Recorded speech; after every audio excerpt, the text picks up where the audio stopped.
Okay, guys. What up, crew? Let's see if this works. Can you guys please let me know if the stream is somewhat clear? I'm actually running this stream off of my phone hotspot through my computer. Our Wi-Fi here at the office literally 15 minutes ago just died on us. So let's see if this works. Hopefully it does. If not, our backup plan is I'm going to run home and we have decent internet there, so I'll stream this from home.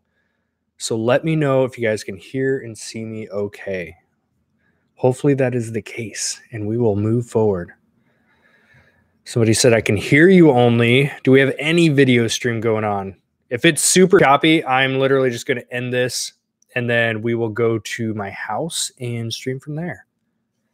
Because we got to give you guys your Tuesday stream. All right, so we got some video here. So if this is going to be laggy for anyone on the visual side, just try to reload the browser. It is a very blue wall. This blue definitely pops, which is why we love it. Here and see, here and see. Okay, cool. We're good. So officially, welcome into Side Hustle Network YouTube channel. We are going to be going live every Tuesday, 5 p.m. Q&A style, which is what we're here doing right now. My wife, Trista, because everyone's always like, where's Trista? Trista is on her way right now. She had to go pick up little man from school, cook him some early dinner, and then they're coming to the office right now, so they'll be here in a few. Yeah, you guys digging the Marvel? I love this. Captain America is hands down my favorite one I have ever found. Found both of these in Ross, and I've got two other giant ones. They're twice that big. One Star Wars, one Marvel. Definitely building out my nerd wall up here, so it's a lot of fun. So how are you guys doing? Q&A sesh is pretty much hanging out, answering questions, and that's it. I don't really have a topic planned for tonight. Figure we'll just go with the flow. I guess I'll kind of start with how my week has been. It's been busy. It's a good busy. We've been listing a ton more. We've been selling more stuff on eBay, and we're getting ready to host what we call our annual liquidation sale. So that we've done this for the last 2 years. Last 2 years, though, it's been out of our garage because we didn't have a warehouse space. So this is our first time that we get to do an actual like warehouse sale, and we get to advertise it around town here, which is nice. So what it is basically we all struggle with having stale inventory of some degree, right? So what we do is once a year, we just do an epic garage sale for ourselves, and we just liquidate stuff that we know we're holding on to for too long, stuff that, like, for example, I've got a bunch of small toys that can sell for like 12 bucks, but after fees and shipping, I'm really only making like a $2 profit. So I would rather just liquidate those locally for $6 to $8 and make the same $2. No shipping, no fees involved, and go that route. All right, I think Trista's, yep, they're here. You can always tell by the 4-year-old. Oh, he's Buzz Lightyear. Come here, buddy. You want to show the peeps? And we got a special guest speaker tonight, Mr. Buzz Lightyear. What do you want to say to the people? You don't got nothing to say? You're just going to stare at yourself? Huh? You want to show them which one is your favorite painting up on the wall? Which one's your favorite picture on the wall? You like that one? Which one's your favorite Funko Pop? You're just cracking yourself up right now, aren't you? Mwah. All right, go play. Here, Dada. Ooh, what'd you get? Keurig! We have coffee. Yes. So yeah, we're doing our liquidation sale, and it's going to be a lot of fun. This is going to be epic. So I put together these graphics last night, and I posted them up on our local buy sell trade groups on Facebook, and I think we're going to get a decent amount of foot traffic through here. The nice part too is we actually have the clothing boutique, which is literally attached to our warehouse. So Trista runs a used clothing boutique right next door, and she's going to do a flash like $5 off, or not $5 off, $5 per clothing item for the whole store. So it's gonna be a lot of fun. So I think we're gonna have a busy couple days coming up. That's gonna be Thursday, Friday, Saturday. We've also got Portland pickers coming down. Jake is gonna come down, help us out. He's got some stuff he's liquidating at the sale too. So it's gonna be a lot of fun. So that's kind of like the main highlight this week. I'll show you guys. Here's some raw behind the scenes footage. I just spent the last couple hours getting everything organized. So I've got all these old boom boxes, got all the tables all set up. So it's going to be fun. I'm excited. We've done really well the last couple of years doing it garage sale style. So I'm curious to see what a warehouse sale is going to look like. I just think it attracts, I don't know if it attracts like a different type of person or more people, but it's going to be, I think it's just, yeah, a lot more people, especially the way I'm advertising it. It's, you know, it's not garage sale, it's warehouse overstock sale. So, and I put in the listing that people know it's new in the box items for the most part. We've got some used clothing, a few pairs of used shoes, but for the most part, it's all new in the box stuff.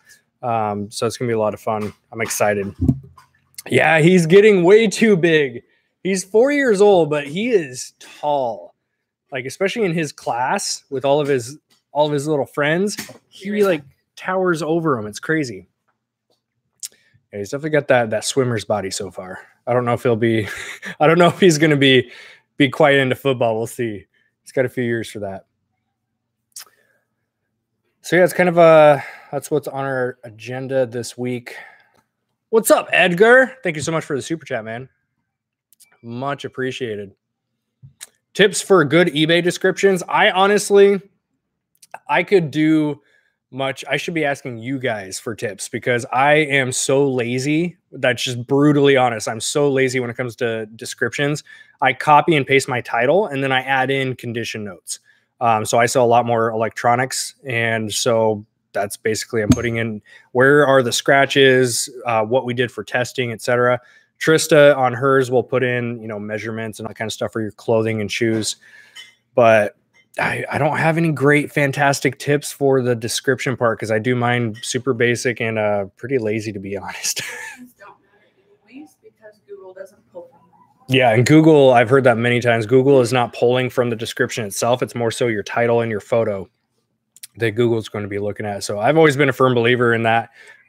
You make a great title and your photos will kind of tell the story of the product. So I personally don't even worry too much about the descriptions part. To infinity and beyond. Yeah, you guys digging that play button back there? I was trying to figure out where to put it. We decided in the middle because when we do our lives and we're side by side, Trista would be right here.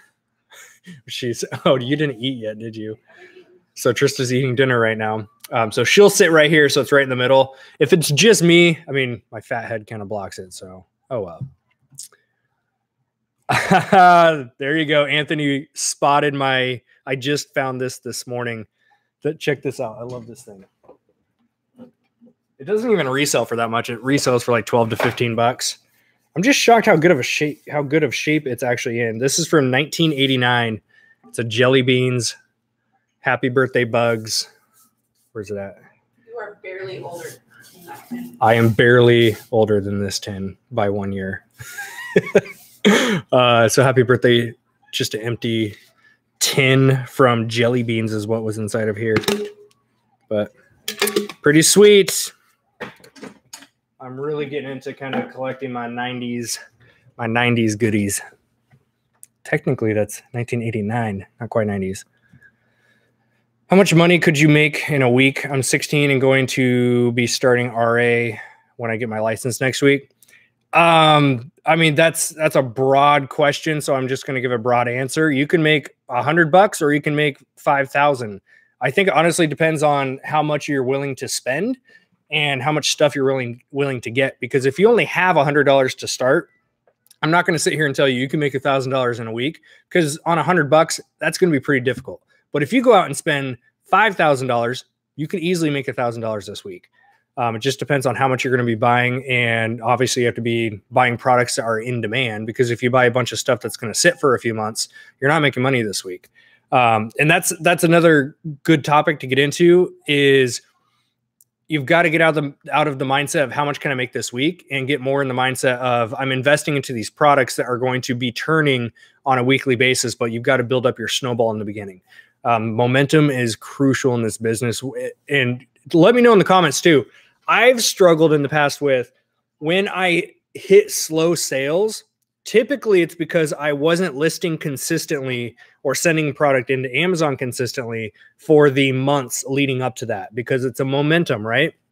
If I stop working today and I don't work for the next 2 weeks, I'm still going to have sales happening. But then on weeks 3, 4, 5, 6, I'm going to see sales decline because of the lack of work I put in today is going to affect me 6 weeks from now. And that's what I mean by momentum. So that can work in the opposite way, which is if I sit down today and I'm like, you know what, for the next 7 days, I'm going to bust my butt and I'm going to just list like crazy. I'm going to send a bunch of stuff into Amazon. I'm not going to see the results of that this week. I'm going to see the results 6 weeks from now. So there's always kind of a momentum drag there. What's up, wifey? Hi. Haven't seen you in like an hour. I know. In like an hour. Let me get there we go. Went I home found out, look at this. and made dinner. Check this out. And then I found put out it in a box. And here I am. Ba-ba-da-ba. Ooh, I do not like that. Not at all. I found out how to zoom in. No, thank you. Oh, it's so fun. No, thank you. Yeah, so that's kind of my advice on, I mean, can you make money this week? Yes, but I would get more so in the habit of how much can I make next month if I bust my butt this month? Because it's always going to be momentum. Yeah. Kudos to you for being 16. Oh, man. And flipping stuff. Can you imagine if we figured this stuff out when we were 16? I know. We were working at Quiznos. We could have flipped tomatoes. Go home. I don't know. That was so bad. I don't know. She brings the dad but I jokes. would say also make sure you're at 16. If you're gonna do secondhand stuff, just make sure you're like flipping stuff that you want to flip or that you're interested in. That's always a good place to start. Yeah, I mean, if I were you, I would stay out of Walmart clearance aisles. To be honest, so yeah, the thing is, Walmart clearance and Target clearance, those are all commonly known now, and they're the most saturated because they're commonly known. Sure. So you've got to get into smaller retail stores. If we're talking strictly retail arbitrage, no thrift stores or anything, you've got to focus on products that maybe are regional to you. So if you have smaller mom and pop grocery stores, oftentimes you have some type of like overstock grocery stores. Grocery is a phenomenal category, by the way. A lot of people don't talk about it for a reason because we don't want it getting too saturated, but grocery is a phenomenal retail arbitrage opportunity. So definitely look into that. But yeah, I mean, for Amazon. And well, I threw up some eBay stuff. We have some eBay stuff, but it's not. I threw up mayonnaise. It doesn't move nearly as fast. I know. Ryan asked me how he felt about him using the term used mayonnaise in the listing. I was like, don't do that. That'd be hilarious to mess with somebody. Used not mayo. Used. Open bottle, used once. Gross. Yeah, so I mean, retail arbitrage, you can make some money doing typical stuff like Walmart and Target or in Kohl's and different retail stores like that. My rule of thumb I tell people is you got to be first in or last out. What that means is you need to source the product, and if you scan it and there's a $5 profit, there's not going to be a $5 profit for very long. Trust me, if you're dealing with Walmart and Target clearance, unless you're finding some unmarked clearance or some honey hole item. If you're doing just standard clearance though, you're definitely going to want to send that stuff to Amazon ASAP or list it on eBay ASAP. Like the day you buy it, you send it to Amazon or you list on eBay, and then you price that sucker to sell. Like collect your 30% ROI and get off the listing because it will have a price tank on it. Sometimes it takes a couple weeks. Sometimes it happens in a couple days. It just depends on who's on the listing. Oh, sweet. We just sold 2 sets of TDK tapes. Sorry, I got excited. We've been sitting on those for a while. So that's kind of my advice for that. You got to be first in, which means you get on the listing, ship your stuff into Amazon, list on eBay ASAP, get your 20 to 30% ROI and get off. Or you need to be last out, which means you need to wait for all the low ballers to sell out. The price will slowly come back up as the sellers dwindle down, and then you can cash out for 30, 40, 50% ROI. But yeah, rule number 1 about grocery: don't talk about grocery. Don't talk about rule number 1. I do love my grocery items though. That was the last LaCroix, by the way. I know. I'm sorry. Did you want it? I just opened it. It's still cold. It's okay. Try it. Great. I'm just growing a human. Wah, wah. Let me get my tiny violin out. When are we going to take a vacation? Our next vacation is going to be. Who asked that? Jackie Boy. I don't know. We are going to Disney. We're going to Disneyland in September. And that's going to be our next actual vacation, which I'm excited about. It'll be like late September, early October. We haven't booked dates yet. That's going to be like a 5-day trip. We'll do Disney for 4. Well, we're doing Disney for 4, and then we're going to go to the beach for beach a few days. Day before and after. That'd be fun. So we'll be gone for like a week down to LA, which is going to be fun. So it's going to be your next one. We usually do, I'd say a couple. I'd say 2 legit vacations, like no work involved. Yeah. And then on top of that, we do a fair amount of traveling for, conferences and meetups and stuff like that too. Yeah. I don't really consider that work though. Like that's so much more fun than doing nothing. Like a lot of people are like, I want to go sit on I love sitting on beaches. Don't get me wrong. But a lot of people are like, I just want to sit on a beach for a week. It's like, I'm good for like 2 days of beach. And then I would love to do meetups and hang out with people. Yeah, I'm excited. We went to Washington, D.C. for my sister's wedding. That was just in January. So we're kind of. That was a good trip too. We're kind of here. We're stuck at home for the next. The whole months. Like baby thing. Yeah. Right. I don't know if my buddy Curtis is going to watch this, but Curtis calls me up. He's like, hey, when are we going to San Diego to visit YouTube HQ? And I was like, I'm kind of stuck in Oregon for a few months. Yeah. Sounds fun. But yeah, I'm excited. That's going to be fun. So about turning off best offer on eBay, there's a box on your listing that says offer best offer, or, include best offer. It's, whatever. It's right next to all the other tiny check boxes. Yeah.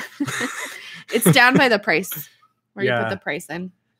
And you can also bulk edit your listings. So if you choose 100 or 500 listings and then bulk edit them, there is a place. Let me think about this. I think it's under the format or like format and duration. Don't quote me. I don't know. I can't see it in my head, but I think it's in format and duration, and then you can turn on and off best offer. It might be in pricing, actually. I don't know. It's in there. What she said. Help, please. I have something on Amazon and no one was selling. Now Amazon is selling for half my cost. Should I remove my listing until Amazon sells out? One thing you could do is check to see how many they have in stock. And you can use the 999 cart trick. You can use the extension how many. Oftentimes they'll tell you that unless Amazon has a limit. So if they say, 5 per customer, it's kind of tough to see how many they have in total.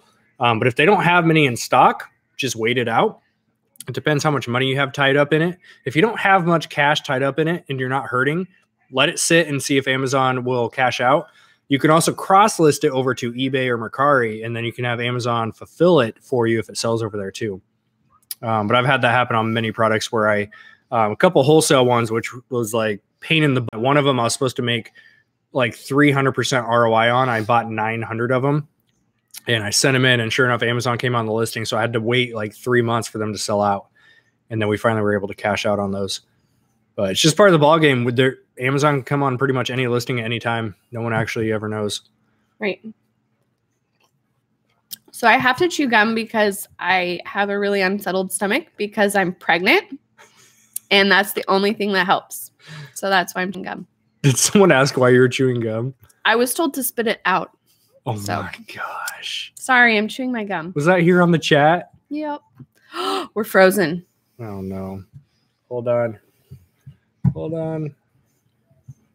think it's just my Maybe mouse. It's just the mouse. Are we frozen, you guys? Help us out. No, we're good.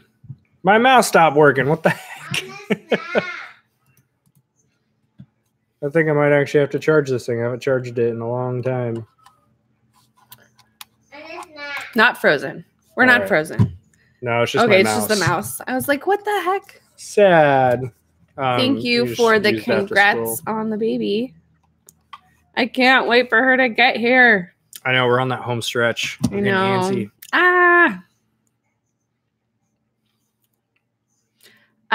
The baby will be after Disney. No, before Disney. Oh my gosh, that would suck so much. Disneyland. Well, that pregnant. Also, I would have been pregnant for as long as like an elephant. I think they're pregnant for like 2 years. I've heard that. How do you know that? That's one of those pieces of advice. Or like random. Where do you even hear that? It's like a random fact. I don't know if that's true, but I think it is. So an article that Amazon is backing off the amount of inventory that they have stocked themselves. I've seen a couple articles floating around. That's great for us. That's fantastic. I'll take that all day long. Have you ever been suspended? I wonder why they're doing that, though, because it just seems like they can control the market so much better. The scientific reasoning for why Amazon does a lot of stuff is they do whatever the F they want. Whatever they want. No, none of it makes sense half the time. They don't warn you. They don't send you emails on updates. Like, right. Welcome to Amazon, my friends. It just seems like they could control the market. Well, they can if they're in stock. I have no idea. Okay. I literally just... I mean, I'm not arguing. Everyone always asks what's your opinion on this and this and this? It's like, I don't care. I just roll with the punches. Like, you can sit here and dwell on the different like news topics that are coming out. It's like, what's the point? You can't change any of it. So you just have to roll with the punches and move on. Right. I literally spend zero time worrying about like any of the news stuff. Yeah. If they come out with some drastic change, then yeah, I have to make some adjustments and I might give my opinion on stuff. But it's like all this small stuff that I have no opinion on any of it because I just focus on my business and adjusting if I need to. Somebody needs a snack. I'll be right back. I need a snack. That's how I sound when I'm hungry. I need a snack. How do you ask for a snack? Do we have a name picked out? Are we gonna name drop? We haven't name dropped yet. We have not dropped the name yet. Do you want to drop the name? I don't know. I kind of want to wait until she's here. All right, we're gonna wait until she's here after listening to the wifey. We do have a name picked out, so we are gonna be waiting until she's actually here. Then we will announce. Are we going to do, let's say you have her on like Monday, or we're going to introduce her to the channel on Tuesday? I could do the most clickbait thumbnail with that little baby. Oh, man. Get to 200,000 real quick. Oh, that's so funny. We should do a contest for the name. Ooh, that'd be fun. No. That would be fun. I would just love to see the names that people come up with. That's hilarious. I'm not sure I could be. Yeah, Daytona 1295 says, chew all you want. You're pregnant. You do what you want. Oh, I could do the Lion King. That would be awesome. The what? When we introduce her to the channel, I'll be like, nah, sing it, yeah. Who's excited for this movie? I'm actually excited for the Lion King remake. How about you guys? We were talking about this the other day, but Disney remakes are getting dark.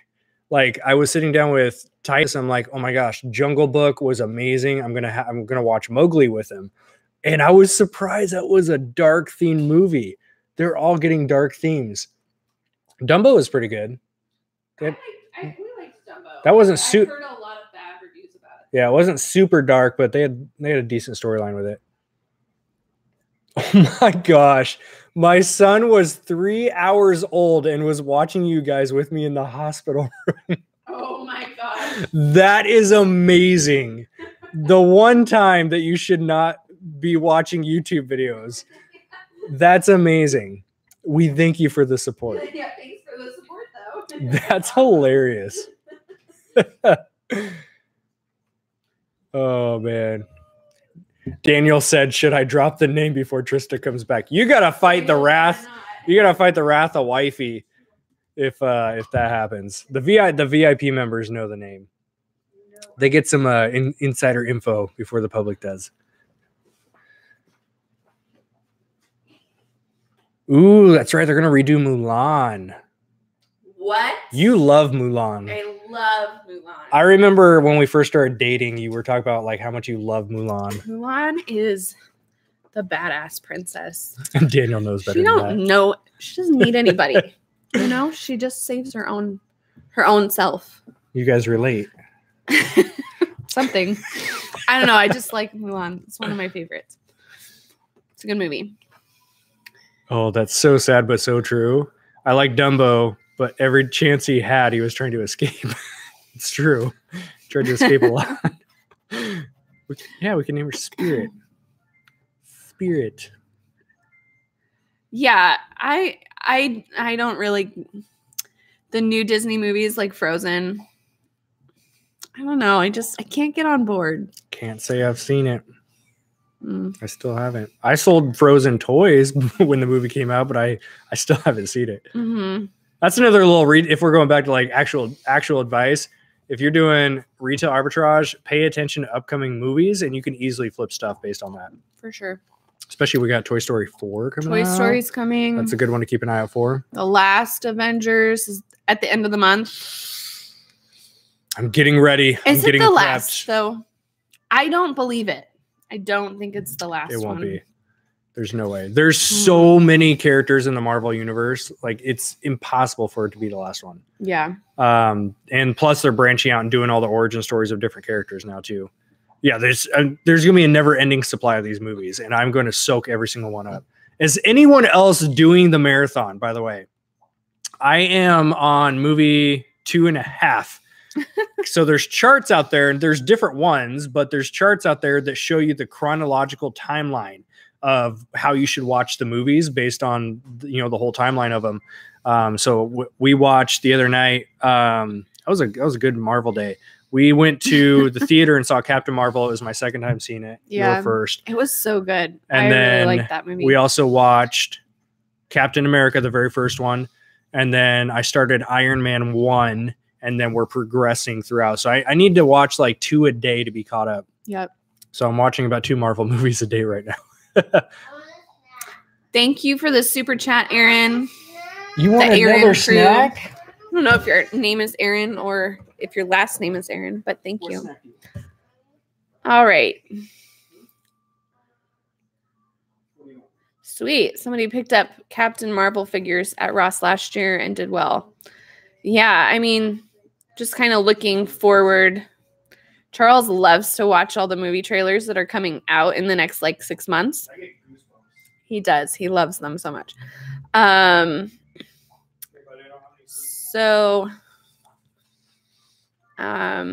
Yeah, just paying attention to what's coming up soon can be helpful. The summer's going to be busy for new movies, but it almost feels like it might be too late to jump on that as far as flipping stuff. Just because The Avengers is coming out at the end of the month, and then Aladdin is a month later, and Toy Story is a month later. So you might be able to get on that Toy Story train, and who knows?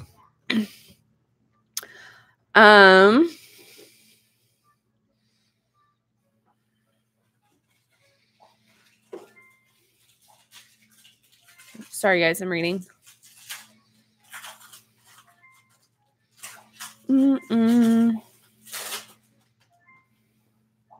Everybody just wants to talk about Marvel now, so I'm I'm a fish out of water. I go to the movies with Charles, but I don't I'm totally okay with the Marvel session. I don't even know how do to an after hours talk episode about this. He was in the middle of the movie, telling me all of the. Why do we talk about reselling on this channel? I don't know. We could just split it. We could do half reselling, half Marvel. I'm totally okay with that. He kept dropping all the hey, this means blah blah blah. All the behind the scenes stuff that after I watch a Marvel movie, of course I do what every nerd does. I go home and I start YouTubing all the Easter eggs and the facts. Yeah. All the stuff that we may have missed. So when I watched it the second time, I was able to pick up on different stuff. Mm-hmm. Yeah, Spider-Man's gonna be good too. Can I talk a little bit more about Inventory Lab? Get it. Next question. Is that? Next question, please. Charles loves Inventory Lab. If you can't tell, it's so useful. So we've been selling on Amazon for 3.5 years. This December will be 4 years. Yep. We used I was doing our Amazon account as normal, just regular seller central for my shipments for the first month. Mm-hmm. And then month 2, I signed up for Inventory Lab and never looked back. They can jump their price up to $200 a month. I would still pay it. It's that good. It's a lot of money. Yeah. And I am not endorsed to say that. I am not endorsed to say that. They need to be writing me a fat check if that's going to be the case. No, Inventory Lab's great for 2 reasons. One, accounting. You can run reports on anything. You can run a supplier report, category report, ASIN, profit and loss, all that stuff. And then 2 is it's hard to explain unless you see it done yourself. Just go on to YouTube, type in inventory lab. You'll see some tutorial videos, but just the flow of your shipment, you're only going to touch your product one time typically, instead of having to go back and forth and then dealing with 30 up labels. If you have a demo 450, you're able to you scan the item into inventory lab, set your condition, set your price, and then it spits out the label right there. You label it, slide it over, and then do the next one. It's awesome. Easy peasy. Yeah, do not tell them that. I do not want Inventory Lab to raise their price. I'm just saying it's good enough that I will keep paying it if they do. I would cry. That's a lot of money. Is Costco any good? They got good snacks. Or are you talking about for reselling? Like reselling. I'm sorry, but that question could have been taken in many different ways. Oh my gosh. Is Costco good? Yeah, they got great snacks. Costco, I haven't sourced a lot at Costco, primarily because they've got to have cell phone They blockers. Have a blocker. Our cell phone reception goes to zero. Call anybody when we're in that store. Yeah, it's ridiculous. Our reception goes to zero when we go in there, so I don't source there a lot, but I do know people that do very well there. Yeah. And I know what they do is they'll buy, like the 12 pack and break it down into 3 packs or something like that. There's specific guidelines you got to follow if you do that stuff, by the way. So just make sure you do your research on it. Yeah, I'm kind of bummed. Like I need to download, Scout IQ has a database mode. I need to start using that. Unless one of you has some crazy like Costco Bolo list, I'll buy it from you. Just hit me up. Bolo. Then I could just walk in, pick out my stuff and leave. Chad asked about, how many items do you collect before sending them into Amazon? Usually just about like 30, 20 to 30. Like we have a pile right now because I'm waiting on wholesale orders. And I've talked about this before where I feel like I'm not being productive with Amazon because I'm not out retail arbitraging every day. I'm waiting for wholesale orders to get delivered. And so I have some RA stuff that's just sitting there. I only have like 15, 20 units. Usually about 30 units is where I see a good price break. But I would say anytime you do any RA, like if you do RA in one day, you easily come home with 50 items or more. Yeah. So it's not even really like how many do we need to collect? It's like how quick can you get it out once it's here? Yeah. But don't do a shipment if you've just got like 2 or 3 items because you're going to pay a lot in shipping. That's a nice part about having a minimum of 30 is typically the chances are higher that it's going to one location, and 2, you're going to be saving on your shipping cost too. However, if you're buying stuff that is time sensitive, if the price is time sensitive, then you have to weigh that out as well. Or if it's your own crazy high margin. Like if you're selling a product you're going to make $100 profit on, like, send it in, pay your $5. Oh yeah. Okay. I see what you're saying. What do you have to do to package the items to send to Amazon, labels, etc.? I've got a whole tutorial video that shows you step-by-step how to do a shipment. Just go into our channel and check it out. I've got an updated one coming because that one was like 45 minutes long and it was like 2 years ago. No, geez. That was done late 2015. That was almost 4 freaking years ago. It's crazy. Blows my mind. Hi, Yanni. So I see you. I'm going to be doing an updated video. I'm going to try to get that to be like 15 or 20 minutes showing you guys how to do an actual shipment. And I'll do 2 methods. I'll show you how to do a shipment with Seller Central and then also how to do a shipment with Inventory Lab. People do well with Costco. Well, crap. I got to get in there more. I know there's money in there. That's the problem, though. Like, what do we do? Well, take pictures of everything. Scout IQ has a database mode, so it doesn't need cell phone reception. You download Amazon's database onto the app before you leave your house, and then when you go in, it scans based on the database and based on like current ranking and buy box and all of that. From the moment it downloaded, it uses all that current data. Interesting. So there is a way to do it. I've just been lazy. I haven't done it. But they do got great snacks too. Don't discount the snacks. Who doesn't like Costco snacks? I love snacks. That's why I don't have a 6-pack. I love snacks. Snacks and pizza. Yeah, you've been on a cereal kick and you need to cool it. Oh man, I've been eating so much cereal lately. It's been so good though. There's so many great ones coming out. Each time I'm in the store, I walk by, I'm like, oh, gotta have that one. I know. But they're like $4 a box. I gotta lay off cereal. I don't know. if I understand this question at all. Do you recommend security marking items you sell? Are you talking about like when you I don't understand that. I'm assuming for eBay. So they've got these like markers that you can only see under like a black light, so you can mark them like a security measure. It's the same thing as like take a picture of the serial number before you ship something out. So if they swap it on you, you can prove it wasn't. Got it. Or it wasn't the same thing. We don't do that, obviously, because I don't even know what it is. If it's a crazy expensive item, I have done photos before, but I haven't done any actual like security markings. But I mean, we upload photos for eBay all the time. Yeah. Assuming that's what the question was referring to. Yeah. I could be dead wrong on that. If you guys haven't noticed, I'm not perfect. I get a lot of stuff wrong. And y'all keep showing up. You can tackle that one. All right, hold on. Pause. We got to do a like break. What? Y'all hit the like button. Oh. We're at 24 likes and 100 viewers. The math doesn't add up there. If you guys enjoy the content, seriously, helps us out. Thank you. Hit the like button. Thank you. What question am I hitting? Oh. Right. Have you ever struggled with an inauthentic claim from Amazon? Yes. They keep running me in a circle, and they want letters from the brand owner giving me permission to sell the item. Got it, RA. Unfortunately, you're going to have to reach out to somebody who actually does it for a living, like dealing with claims. I could recommend Nate McAllister and Christopher Grant. Look them up on Facebook. You'll see them pop up. Those guys are a tremendous wealth of knowledge when it comes to anything claims. But Amazon, unfortunately, they're going to be a royal pain in the butt. The biggest thing that can help you out is a legit plan of action. Yeah.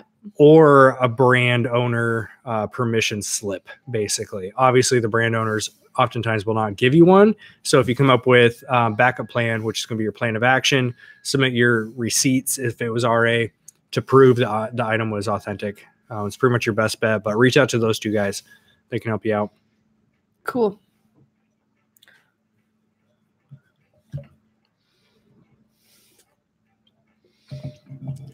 Oh no. I'm shocked. I did not do that. What'd you do? I just I scrolled, but you're all done? Okay. I love when he announces when he's done with stuff. I'm all done. There's a lot of announcing with a 4-year-old. Have to go to the bathroom. Oh my gosh, that was the best episode ever. Was anyone here live when that happened? That was. It's like he doesn't know that we're live right now. Oh, he's like, I'm sure he knows. He just doesn't care. He doesn't care.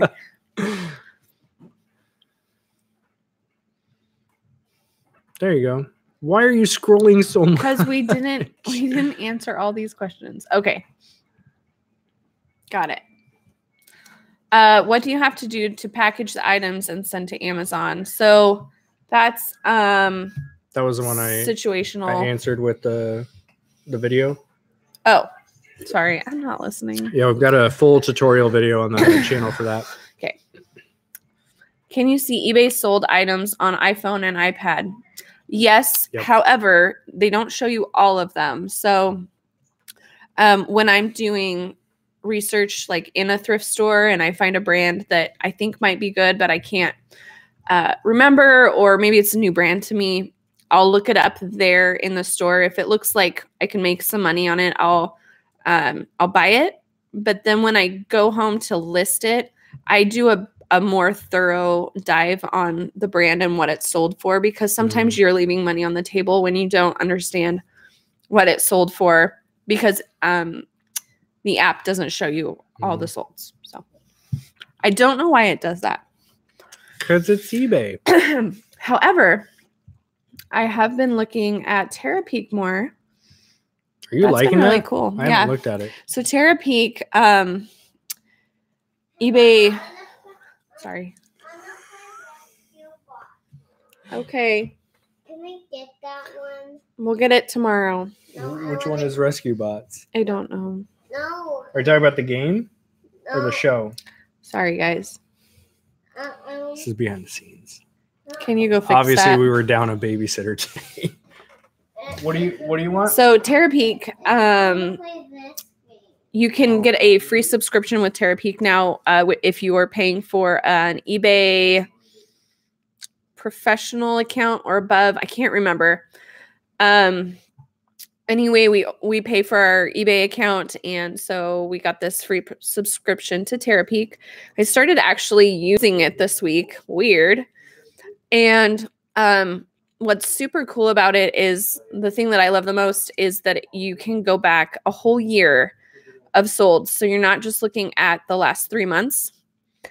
And that is super helpful because obviously there's a ton of seasonal stuff that we sell, and it does me no good to see what these seasonal summer items sold for back in January. It just doesn't. Nobody's buying pool floaties in January, or, very few people. So I want to see what they were selling for back in June, July of last year. So Terapeak allows you to do that. And like I said, it's free if you have a paid subscription to eBay. I can't remember if it's, I don't think it comes with the basic. I think you have to upgrade to the whatever next tier that is. But anyway, super helpful. If you don't know about it, you should check it out.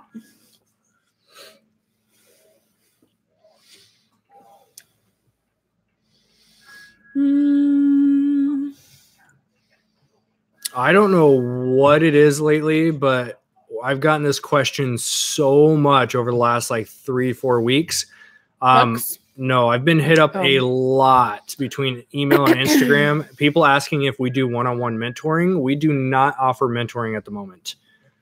That is something that is coming down the road, but for now we're blinders on, scaling our own business before we're going to focus on the mentoring aspect. I will say the closest thing to mentoring is our VIP group. That's a lot more one-on-one interaction with us. Trista on Monday nights does a live listing call with everybody. Yep. So it's Poshmark and eBay listing specific. And then Tuesday nights we're here on YouTube. Wednesday nights we are back on the VIP group for a private call where we bring in guest speakers and topics. So that group is currently closed, but I do have a wait list for it. We will be having spots open up fairly soon. So if you want to get in, it's going to be first come, first serve. And I'm telling you that we've got a wait list for it. It's a few people deep, so it's going to sell out the second I put out an email. But if you want to get on that, you need to email me, chaz@sidehustlenetwork.com. I have 2,000 children's books. Any tips on selling them?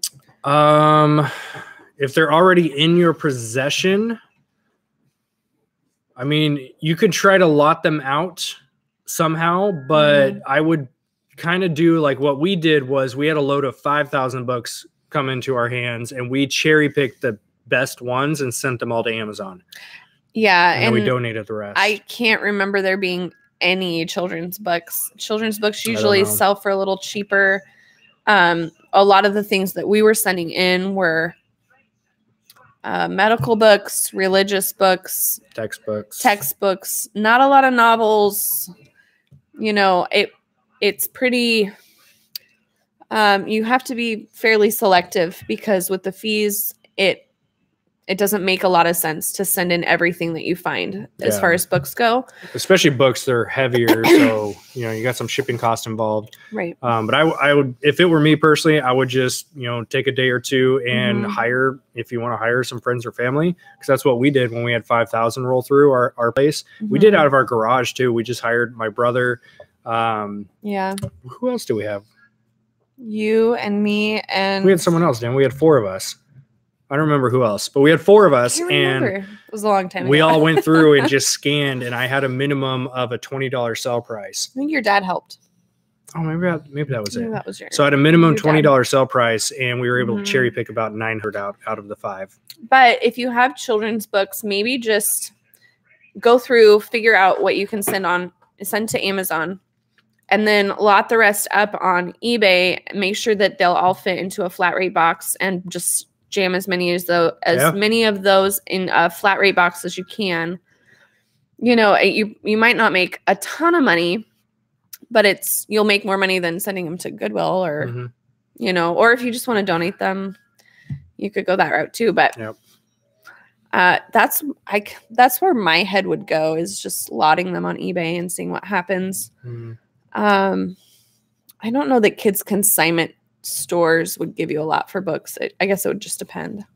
I called up. So I remember donating like 3,000 books out of that load. And I called up this small bookstore that we have in town, because we're in a small town. I called up the bookstore over on 3rd Street. And I told them, like, hey, I've got a decent amount of books I'm looking to donate. And she's like, yeah, we can take them. No problem. How many? And I'm like, I've got about 3,000. She's like, oh, you might need to go to Portland for that. Yeah, we have a lot of really great bookstores in Portland, but I don't know. It just wasn't. It didn't happen. We ended up donating them. I have no idea about this question. What's your criteria for using placement versus distributed? Distributed. Makes sense. Placement doesn't make sense often. If you guys don't know the difference, inventory placement is where you are going to send everything to one location, to Amazon's warehouse. You're going to pay 30 cents per item to do that. Oh. So, I mean, if you're sending in like one box, sure, that might make sense for you if you got the margins.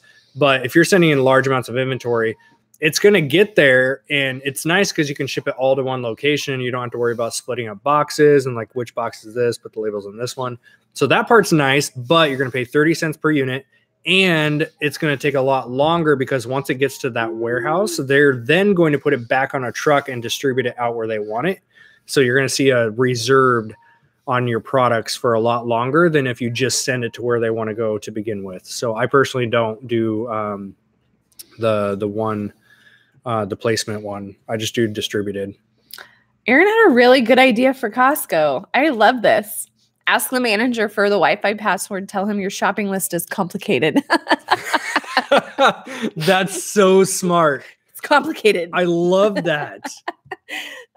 We're going to do that. I feel like I'm going to use that a lot more in life. We'll let you know how it goes. That's amazing. I should go try that. So start. We should go to Costco next week. I know.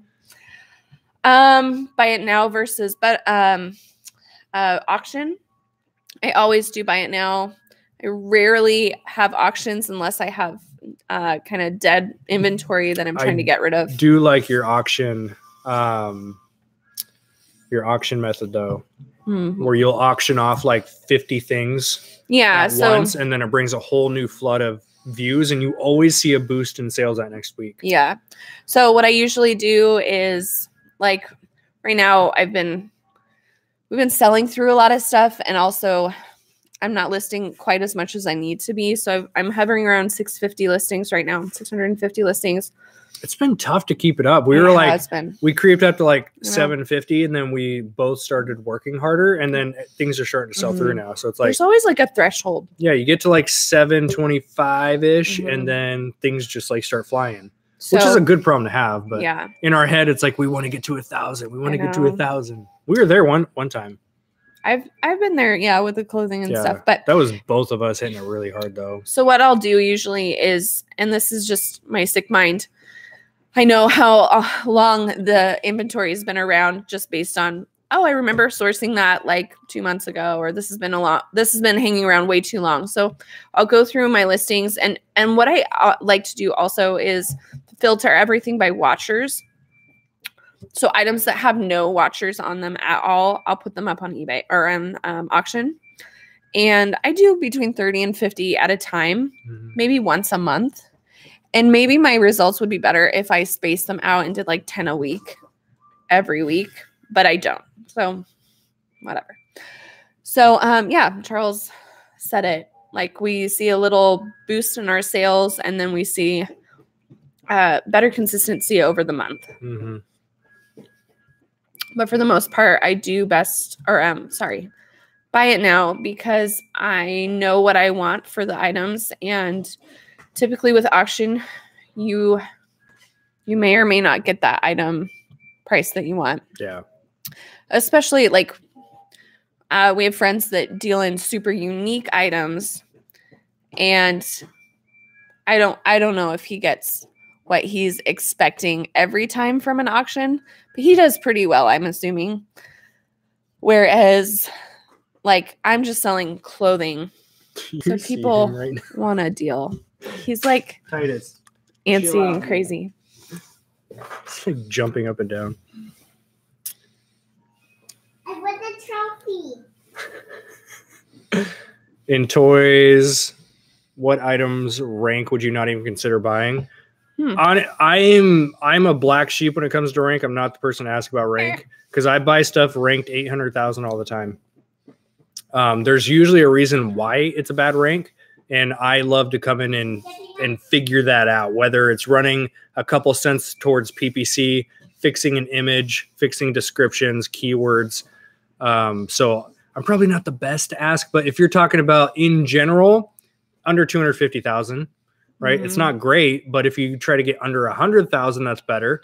That's like the typical advice you're going to get. I'm learning that I just don't even really trust or look at the standard sales rank anymore. I look at Keepa and I'm asking, how can I fix this listing to make it better? You want it? Nice. You're going to win another one? Yeah. You want a trophy. I can hear that.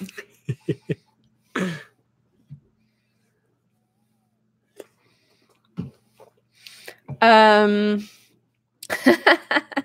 don't like this username.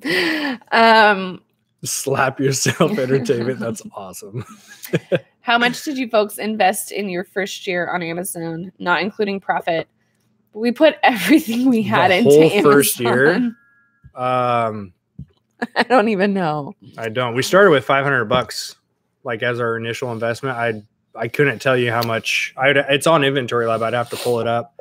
I have no idea. I can't think of every spare nickel. Like I don't feel like we did anything that year except for. No, we skimped by that first year because you quit your job. Yeah, I was already self-employed. And I mean, we pulled just enough to pay the bills and buy really cheap food and gas. We never went out. That was it. That was every dime we could went back into it. It's on my Inventory Lab. If I pull a report, I can't think off the top of my head because we did about, I think that was the video I did where we did 24K profit that year. I don't remember the sales. I think it was like 75K or something like that. I can't think off the top of my head. I'd have to pull it up. Charles, the two people for writing a plan of action or just helping with Amazon suspension. It's going to be Christopher Grant and Nate McAllister. They're on Facebook. Yeah, two of the best guys for that. If you're in the FBA Rockstars, they're in that group. FBA Today is their group too. FBA Today. So you can join that group. Oh dear. Yes, that is true. Even when your inventory is on reserve, people can still buy it. The downfall is it will show that it won't be, it will show, that little, it's like an orange or yellow text color. When the buyer looks at the item, if you're the one in buy box, it will say it won't be delivered or shipped out until a certain date. Mm-hmm. So that's the one downfall. It's kind of like vacation mode for eBay. Like you can still buy it, but it will send you a warning that it's not going to be shipped out right away. So, Chad, I love newbie questions. So lot them out just means like you're taking a big bundle and lotting it up on eBay. And I just searched. If you just put in book lots children on eBay. That's not bad. Yeah, I mean, it depends on the titles. But... Auction.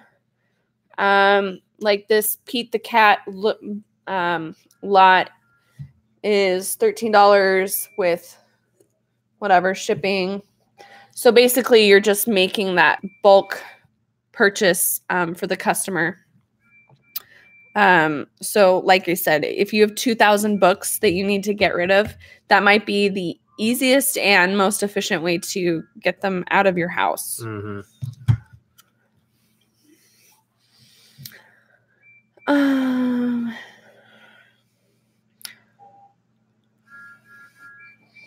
Oh dear. The play button looks great. Thanks, Justin. Super excited for this thing. It's so nice. Yeah, it's exciting. P.S. If you guys have not, go check out the 100K giveaway video. Make sure you hop on our email list because that's how we are going to be selecting all the winners. I couldn't believe how Winners, much we winners. had for giveaways. It's I thought we'd have so like, crazy. I thought we'd have like 20 winners, and when I added everything up, it was 46. 46. And all nuts. really great. Like everything that we're giving away, you know, by the grace of all the people who have donated prizes, everything is good. Like everything you can use for your Amazon business or eBay business, or I'm just so blown away. It's so cool. Yeah. Really cool to be able to do that. Yeah. Chaz and Ryan from Rally Roots should arm wrestle at eBay Open. Ryan would kick my butt on arm wrestling. I didn't want to say it, but I think he might. One, Ryan is jacked, and two, I am so weak when it comes to arm wrestling. Like even just messing around with buddies of mine, like we've arm wrestled you before. Have nice arms. I'm not gonna say don't. They're decent, but I don't know. He has legs. I'm the first to admit I'm super weak with arm wrestling. Maybe you could challenge but him if we do to a jumping if we do a jump off, I'll dominate. I shouldn't for my height and my weight, I should not be able to jump as high as I can. Yeah. It's pretty crazy. But we're not going to eBay Open. I really, really want to. We want to, but we're not going to. We'll have a 1 month old, so yeah. Not just that, but I'm also going to be in Pennsylvania for 2 days in July, which is already a stretch. Yep. So couldn't quite swing it this year. Margaret, we are always well, okay, I'll just say this. I'm desperate to get my family out of student debt and wonder if y'all dealt with any of these challenges. We're still paying off personal debt. Yep. Here's some clarification in case anyone is new to the channel and you see where we are today. We've been through all the financial stresses that most people go through. We've dealt with the debt. We're still paying down on that. We've dealt with crappy credit scores. Here's the thing. We started our Amazon eBay business with $500, a 500 credit score, and no active credit cards. I had credit cards, but they were all maxed out. Like I owed thousands and thousands of dollars on credit cards. So that's where we started. So we've been through the mess of student loans, credit cards, collectors calling every single day. I've been through that, which is why we know how to help people through it now, because we've been through that, definitely. But there is a light at the end of the tunnel. It's very overwhelming when you're in the midst of it. You're getting collectors calling you and all that stuff. I mean, it makes you sick to your stomach just to hear your phone ring sometimes. But as long as you are willing to just answer the phone, set up some type of payment plan with them, set up those payment plans with your student loans, get those paid down. Doesn't have to be a lot per month. They'll accept, oftentimes I was setting up payments for $20 with some collectors. See how low you can get them down to. Start being consistent with those payments. And, it's like anything. It's consistency over time. Little tiny chunks of payments towards stuff is how you're going to get debt free. Absolutely. I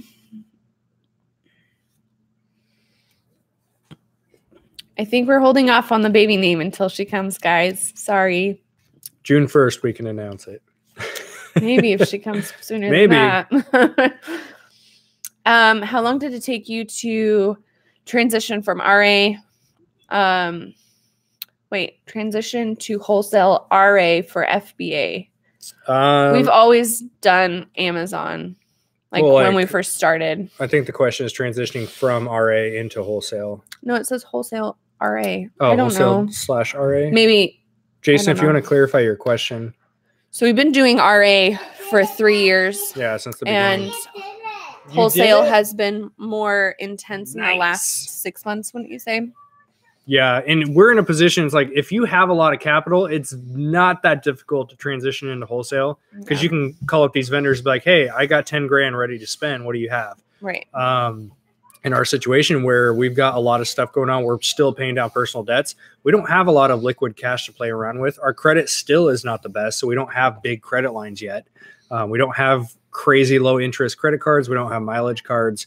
So we're chipping away at what we can. So it's been a slow transition for us because I've only been able to put in a certain amount per wholesale order. I'm not able to do these giant orders yet. So for us, it took a good 6 months to fully transition in and have consistent orders coming in. Some people, I mean, if you've got 20, 30, 40K to play with, then yeah, you can absolutely transition quicker. What do you think about a bubble box for shipping fragile items? We don't ship a lot of fragile items. I've never used a bubble box. I don't know. I mean, it's just bubble lining inside of a box. But yeah, I mean, if you got fragile items and you got to protect them the best you can. Hey, there you go. Thanks for the super chat. Thank you. Says good vibes. I'm launching my FBA account. That's awesome. So we do have some question. I'll read the questions first. I like start the question in my head and then it doesn't make sense. It's and just then answers I'm like, coming out. Maybe I should back up. Okay. Do you folks have certain products that you sell monthly or do you sell what's hot at the time? We have a mix of both. Yeah, it's definitely a mix. It's not so much of like the hot trendy items throughout most of the year, but when it comes Q4, I'm all on the trendy stuff. We do really well with that. But for the most part, I've got some products that have a horrible rank because there was no FBA or no PPC being run on those. So I come in and I sell a couple of them per week. So they're slow sellers, but they're consistent. And then other times I find products that I'm able to sell every single day. Yeah. So it's definitely a blend. I mean, I think that people think when they first start that they're going to be selling iPods or, I mean, like iPhones or, you know, like a lot of the stuff we sell is not sexy. It's boring, replenishable items. I think that that's what, that's a term you might hear kind of a lot in these groups is, you know, getting more established in replenishable brands that you can just buy every month, send them in, they sell. They're reliable, for the most part, as reliable as Amazon products can be. Like the wholesale stuff I'm getting in, like I love the toy hustle when it comes to Q4 because I mean, fingerling season, we sold a lot. Hundreds. That was the most sexy it got. That was amazing. We sold hundreds and hundreds of fingerlings because you can buy them for $15 and sell them for $40, $50, $60 a pop. Right. We sold 600 of those things. So that was fun. That was sexy, right? That's what people think FBA is. But if you look at our account now, we've got the most boring products on there, but they make a few bucks per sale. We sell several of them per week and they're replenishables. They're things that people are going to buy again and again. Ooh, this is a fun question. How hard is it to do OA without tactical arbitrage? That's from Yanni. Hi, Yanni. It's doable. It's definitely not going to be as simple because with TA or tactical arbitrage, you can tell it to scan certain categories on a website, go to sleep, wake up, and there's your results. You filter through them. You are going to have to go through manually and search and cross-check all of that yourself. So it's going to be a lot more time consuming. As far as how difficult it is without, difficult is a relative term. You know, what one person considers difficult is not difficult to another. I think the word is time. Yeah. It's going to be a lot more time consuming. And we're in a business of you've got to start putting a dollar amount on your time. So for me to pay the monthly, which I do pay for tactical arbitrage myself, even though we're an affiliate with them, I still pay. Which I'm happy to, of course, but I pay that because it's buying time back into my life. And a lot of the sites that TA will scan, sometimes they're just on sale for that day, you know, and so you're missing, if you're not scanning, you know, whatever store, you know, and the whole store is 20% off of this one category.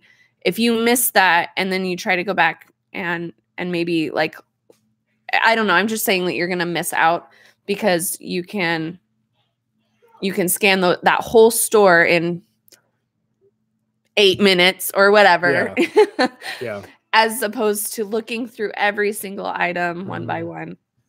And now Alex did a huge update a few months ago where you can actually run multiple stores at the same time. So like our virtual assistant team that we have, they're scanning, 10 to 15 stores every single day. Yeah. Fairly quickly. And there's all the coupon stacking with the, if Best Buy's hosting 10% off and then, you've got your Ebates or Honey or blah, blah, blah. We've never done Shopify, so I can't give out much advice on that. Would you recommend eBay or Amazon for newbie sellers? What products would you aim for to resell? I've been telling people, even if you don't plan on selling on Amazon right now, I would open up your account right now. Yeah. I think Amazon's just going to make it more and more difficult every single year. They're going to keep raising fees. They're going to keep doing this and that. So before it's too late, I would get your Amazon account going now. That way you have some history on it and start making a few sales so you get some metrics, and that helps you get auto ungated and brands down the road. But eBay is definitely what I would recommend to start with. It's a lot more labor intensive because you have to take your photos, you have to ship the items to the customers, and write your listings, titles, all that stuff. Do you want some water? Sorry. I have allergies and I'm dying. But eBay may be a little bit more labor intensive, but it's a lot more newbie friendly. You don't have brand restrictions. I mean, some stuff, right? You can't use certain terms like Velcro or Kleenex. You got to look out for different terms. I just saw North Face is hitting people with cease and desist for listing is new. So we have to watch out for that now, but I mean, that's kind of it. You don't deal with a lot of brand restrictions and stuff like that. So eBay is a lot more newbie friendly. It's a little bit more labor intensive, but you can also find products. You know, I would argue you can find products a little bit easier too, because you can do thrift stores and garage sales and all these different stores. Amazon, typically you're going to be doing a lot more new products. So you're going into Walmart and Target and different stores like that.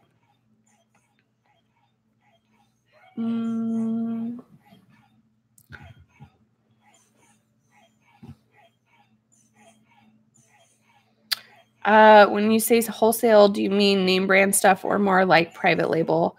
So wholesale would be more name brand. Private label is something that you manufacture or produce yourself with the help of another manufacturer or something like that. Or, you know, it could be a name tag that you put your logo on the bottom and sell it on Amazon. So those are private label products. We're talking about things that you'd be able to go to Walmart and buy.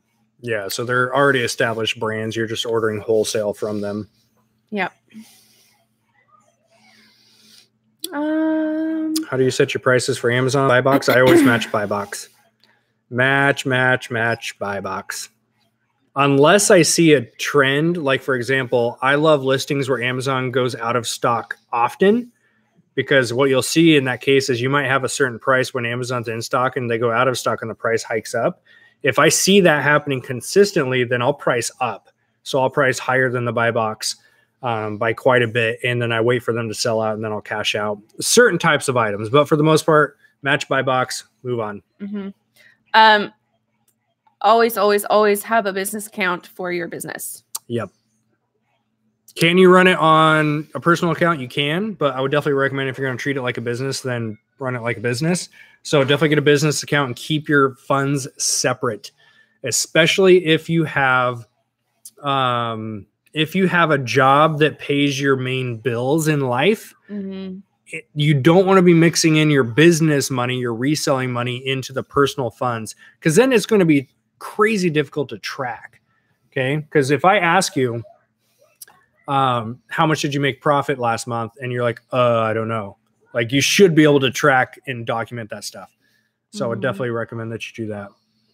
As for us, we do have separate accounts for pretty much everything, because we run eBay, we run daily online arbitrage business, we run our VIP group. So we have a lot of paid stuff coming in. Yeah. So we try to separate that out the best that we can for accounting. Let's see. Do y'all do merchant fulfilled instead of Amazon FBA? We do primarily FBA. Very seasonally, we will do merchant fulfilled on small items. Small. But how little profit are you willing to take after fees? This is interesting, because this is where eBay and Amazon, eBay and Amazon mindsets are a little bit different. We butt heads. So Amazon, I'm focusing on products I can buy quantity. Mm-hmm. So I'm not doing 1 or 2 units at a time. I'm buying stuff, 5, 10, 15, 20. If it's a wholesale product that's good, I'll buy. I mean, I've went as deep as 900 units. So in that case, I'm good with 20% as my rock bottom if I'm able to sell quickly and at volume. Mm-hmm. If I can't sell quickly or multiple units, then I need to make like 50% ROI to be happy. And I walk into a thrift store, and if I can't find anything over 100% ROI, I don't even bother. And it's really a mindset thing. Everyone talks about ROI too. Like I've heard people are like, oh my gosh, I just made 3,000% ROI. It's like, yeah, but your buy cost was 3 cents. So you're not actually making any real money here. Like, yeah, right. You've got to have $1 profit minimum too. I think that's a conversation a lot of people don't even talk about. A lot of people are like, yeah, I like to make 20% ROI. It's like, well, if your buy cost is $1, yeah, like, making 20 cents. Congratulations, you just made 20 cents. Like that's not okay. Right. So for me, my minimum dollar amount is usually $4 minimum profit for Amazon. eBay's different. Because I do electronics, I like to have a minimum of $30 net profit. Yeah. I think that's crucial that you guys set what your minimum net profit is going to be, not just the ROI. Yeah. And I'm kind of the same. I shop at the outlet, the Goodwill outlet, so I pay per pound. So my buy cost is 75 cents for like light stuff, and then $1.50, $2 for like jeans and coats and that sort of thing. So I'm sort of the same. Like if I buy something there and I spend 75 cents, I better make $10 on it. And that's just my mindset, because it is a lot of work to photograph the item, clean the item, measure the item, get the item listed on eBay, and then ship it. You know, all of that requires a certain amount of time and energy. So there's a dollar amount for me for sure. Yeah, and there has to be too, because a lot of people also, when you're new, you don't really think about this, but when you're new, you got to look at how much time you're putting into that dollar profit. Like, you know, I look back when I first started flipping electronics.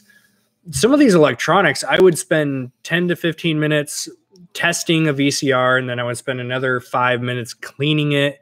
And then I would have to spend 10 or 15 minutes boxing the thing up when I was going to ship it out to the customer. And I made $20 profit, and I was pumped. But then I'm like, well, crap, I just spent like 30 minutes of work to make 20 bucks. Yeah.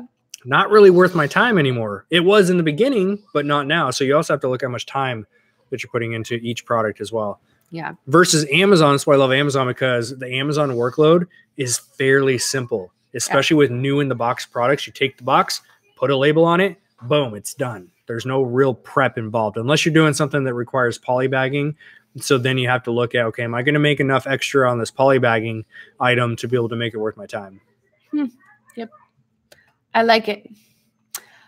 We do thrifting, and we love garage sales, but we don't have a long garage sale season in Oregon. It's starting. Which is why we hit it hard. We're doing Fridays and Saturdays. I'm going to be doing like 8 a.m. to noon both days. We usually, actually, it's kind of fun because that's like the time that we get to spend with each other every week. So Fridays, I'll go with him as long as the baby rides in the car seat. Well, we'll see. Everybody knock on wood for me. We'll see. So we got to train her early. Yeah. But we love garage sale seasons. It really lasts like 3 months here. So in that 3 months, we buy tons of stuff, and we get, every year we do this, we buy tons of stuff and we get super behind in listing, and that's okay, because we stockpile. I mean, sometimes we buy 50% of our eBay store in those 3 months. Yeah, we buy a lot of stuff. But I will say, this is going to be the first summer that we actually have a semi full-time employee. Yes. So we did not have that last year. So my death pile, my money pit got huge. I don't even know. We must have had $10,000 worth of product just laying around in piles, because I was just buying. And I didn't have time to list because I was out sourcing every single day. True story. Now that we have the employee who's fully trained, we've been working together for almost 3 months now. No, because it's been before that. December, right? It's before, it was like the middle of December. Are we on month 4? We're in April. Holy crap. So it's been almost 5 months now. That's crazy. Flew by. Yeah. So we've been working together for almost 5 months. And throughout that process, I've trained him on each individual thing I used to do. He now does. So he knows how to photo. He knows how to list. He does all my shipping for eBay. He pretty much, I'd say 90% outsourced for my personal eBay account. Yeah. And the 10% I won't give up, and that's sourcing. I still do all the sourcing. but the rest of it's outsourced. So now that we have that system in place, I'm going to be able to go and buy a bunch of stuff over the weekend, drop it off here at the office on Sunday, and Monday he's going to start picking through and working on it. So I don't think we're going to have that issue this year. We'll see. I don't know. We'll keep you all posted. We'll keep you posted. We love garage sales. We've got some garage sale videos coming out. That's the crappy part about content here on the channel, right? I love to do garage sale videos because those are the videos I love to watch. Yeah. And I always feel bad because I can't do garage sale videos for like 6 months. So there's no garage sale videos from the last 6 months here on this channel. But now for the next like 4 months, there's going to be lots of content coming out. This is awesome. 6 weeks into FBA and 4K sales. Nice. Doing OA and RA and just placed my first wholesale order. What is your advice on finding wholesale suppliers who sell to Amazon sellers? It's a numbers game, Tiffany. First of all, congrats on 4K sales. That's awesome. Amazing. So keep doing what you're doing with OA and RA. And then start to trickle in the wholesale side. Don't let off the gas on OA and RA because they're working. That's a mistake I made. Was I started to transition into wholesale, and I completely stopped RA and OA for a long time, and then sales tanked because I had this weird transition period into wholesale. Now sales are coming back up because I'm now doing some RA and OA stuff again. So keep doing that. But as far as the advice on finding suppliers, it's a numbers game. You've got to be willing to pick up the phone and call 100 of them to find a few good ones. Yep. Have you bought in bulk from overseas? Danger. Nope. I would not, personally.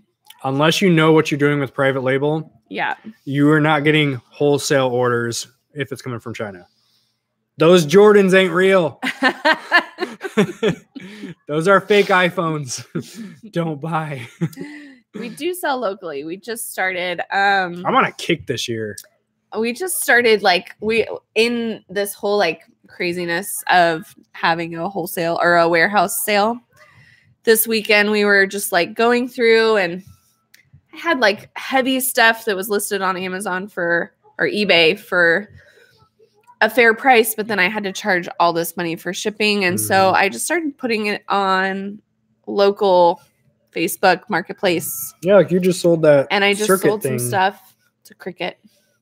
Circuit. I'm not sure what it is, honestly. But the cutter thing. It's a cutter thing.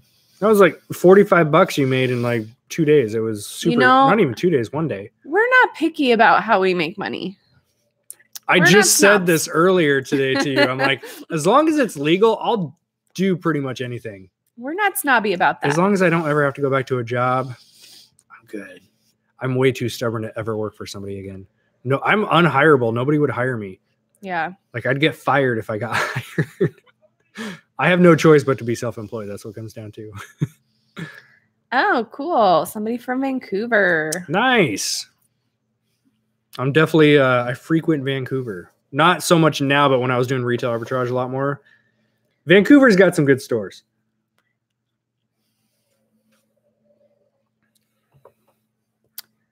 We are real. Are you real?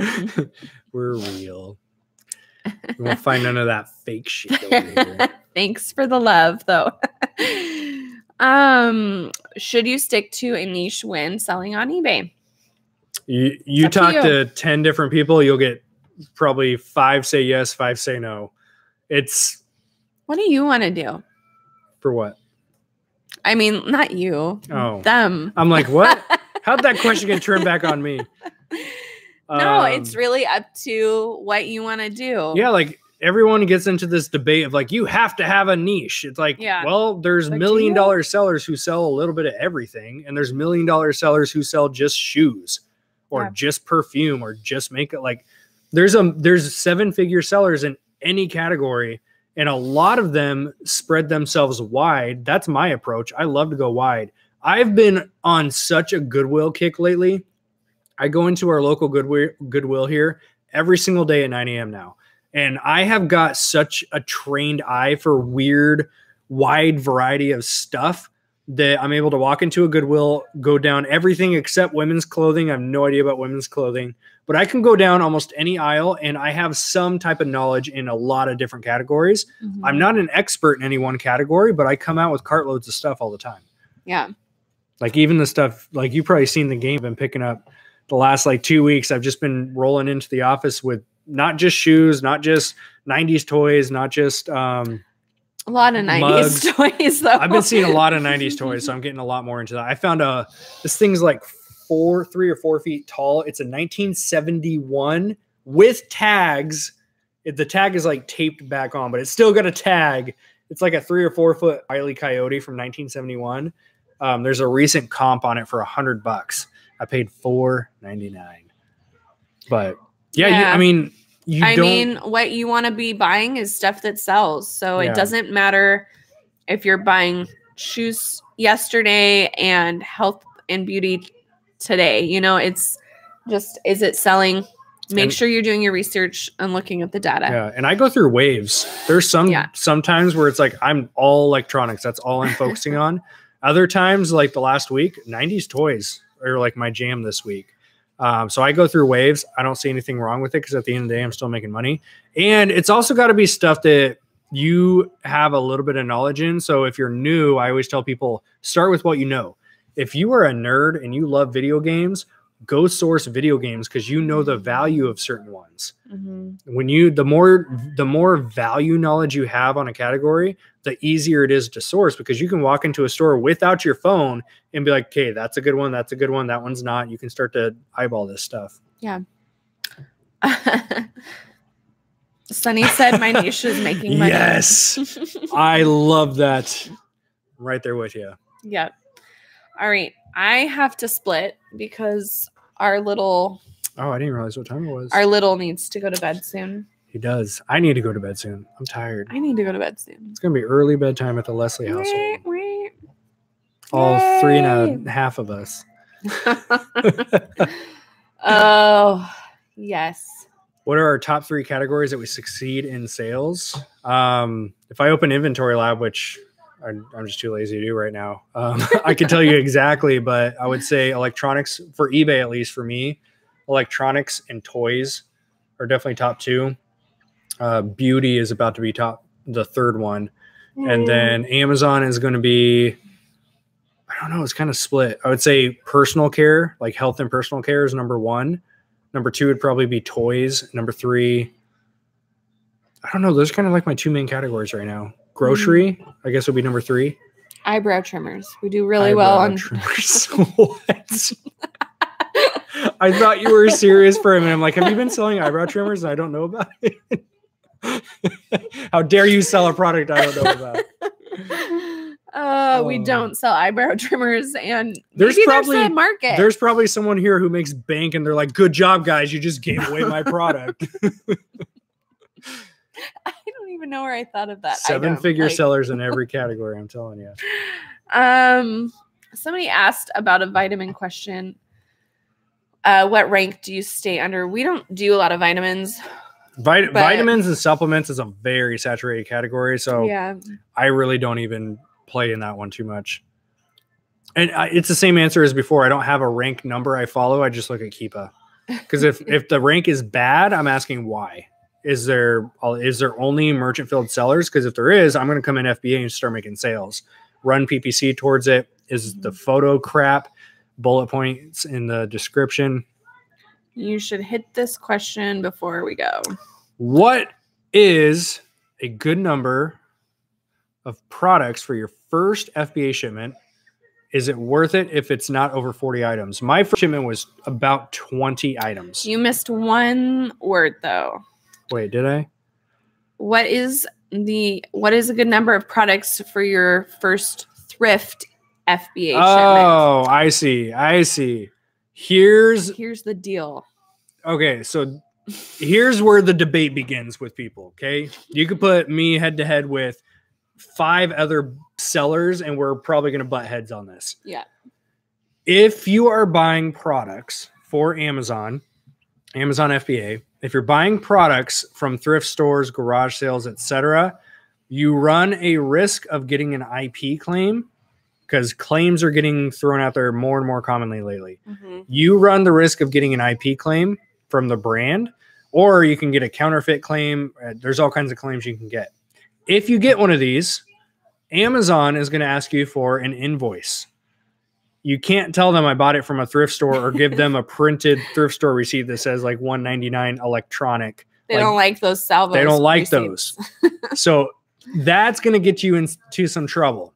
Now, I will say if it's used electronics, if it's a used item, the risk is very, very small of that happening on a used item. I still have not heard about anyone that had a claim on a used item.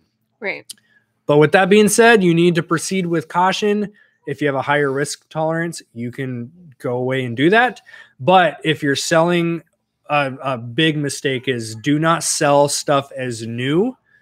If it's from a garage sale, thrift store, something that doesn't have an actual itemized receipt, like Walmart has great receipts because the UPC code is on the Walmart. We just got a really nice message from somebody who kind of did this the backward way and then tried to tell Charles that, you remember that? Like last 2 weeks ago? Yeah. Someone commented on the channel and they're like, they got suspended. And that's the one, right? They got suspended and they're like, you should tell people to not buy stuff from thrift stores and send it to Amazon. It's like, I've been saying that for a long time and it happened to him. So I guess he would be one person that said that. I don't know the story. He just said it happened, but it comes down to common sense and your risk tolerance. Don't do things in your business because we're saying that that's what we do. What is your risk tolerance? Yeah. And so if I'm to give you like a general guideline to follow based on my experience, this is 100% my own opinion. Again, you're going to get different opinions depending on who you talk to. If you buy something from a thrift store, garage sale, etc., and you don't have a receipt to go with it or a legitimate looking receipt that has a UPC code on it, I would definitely not ever list that as new because new products are where the brands are sending IP claims to. If you're doing something like used electronics, I'm okay with it, but the risk is still there. I have a high risk tolerance. Let me just say that. If you're new and you have a low risk tolerance, you want 100% safety on that account. 100% safety on Amazon is not a real thing, but if you want like, I was going to say, if you want like 98% safety on Amazon, just don't bother with it. Stick with retail stores that have legitimate looking receipts. If you're buying from stores like Marshall's, Ross, Burlington Co-Factory, discounted retail stores, what we call those discount stores, their receipts are better than thrift stores. They're going to have their own custom SKU number on it. That SKU number is going to match whatever price tag that Ross, for example, put on the product. You need to be taking photos of the product with that tag on it because that number is going to match the receipt. So if you ever need to fight an IP claim or any type of claim, you at least have some type of evidence that it is an authentic product based on the receipt at least. So that's not my 2 cents. That's my opinion. You can take it and do whatever you want with it. Thanks for the super chat. Thank you. Much appreciated. Say congrats on the 100K. You're an inspiration. Sending my first FBA shipment yesterday. Nice. Congrats. Warming up with retail arbitrage while working to get to wholesale. Thanks to you guys. Thanks to you and the guys from Vendrive. That's awesome. Keep it up, Don. All right, you guys. I got to go. I don't know if you're going to keep going. We got a few more questions, so I'm going to hit a few more questions. See you all later. Bye, wifey. Have a good night. Au revoir. Thanks for all the engagement. It was a good chat. Yeah, still going. We've been chatting a while. We'll hit a few more minutes for you guys. Okay. Bye, everybody. And I'm not far behind you because I'm tired too. Early bedtime for everybody. So did that make sense with the whole like buying from thrift stores and garage sales and selling on Amazon thing? It's a gray area. There's not been, to my knowledge, any documented cases of IP claims or anything. It's just a risk thing. That's all. And I would hate to be able to tell you guys, yes, sell used electronics on Amazon. And then all of a sudden you're like, well, Sony gave me an IP claim and now I lost my account. I would hate to see that. So as a content creator, I have to tell you to be safe. I have personally sold many electronics used on Amazon, no issues. I can leave it at that and let you guys decide what you want to do for your own business. Should I change my eBay listing of new in-box Legos set to pre-owned if I purchased at a garage sale? eBay is a different story. eBay, you're not going to have those kind of issues. We were just talking about Amazon for that. This is why eBay is so newbie friendly, because I mean, as long as you're doing things within eBay's terms of service, right? Don't take a used item and list it as new, common sense stuff. You're totally fine on that. Any good secret spots in Vancouver for retail arbitrage? Also, are you going to Northwest Garage Sale on Saturday? Question number one, are there good secret spots? Yes. Am I going to tell anyone? No, because I'm still going to be doing retail arbitrage. Call me a jerk, but I'm not giving away my honey holes. You're not going to say that on YouTube? I can't put it on YouTube. Can't put it on YouTube. Also, are you going to Northwest Garage Sale on Saturday? We are not, because we're actually hosting our own warehouse garage sale here down in McMinnville. So, by the way, open invite for anyone in the area that wants to come down and hang out for the day. All day Thursday, Friday, Saturday, 10 to 6 p.m. The door is going to be wide open, and we're just having a huge warehouse sale. Used boutique next door that Trista runs. We're going to be doing a sale in there as well. So if anyone's in the Northwest and you want to come down and hang out, just shoot me an email and get you the address. Chaz@sidehustlenetwork.com. Yeah, it's open invite. If you guys want to chill, we've already got people that are coming down here hanging out for the whole day. So if you guys want to come down, chill. I'm just going to be working as normal and selling stuff. So if you guys want to tag along, if you want to bring product down and like use our photo booth, like go for it.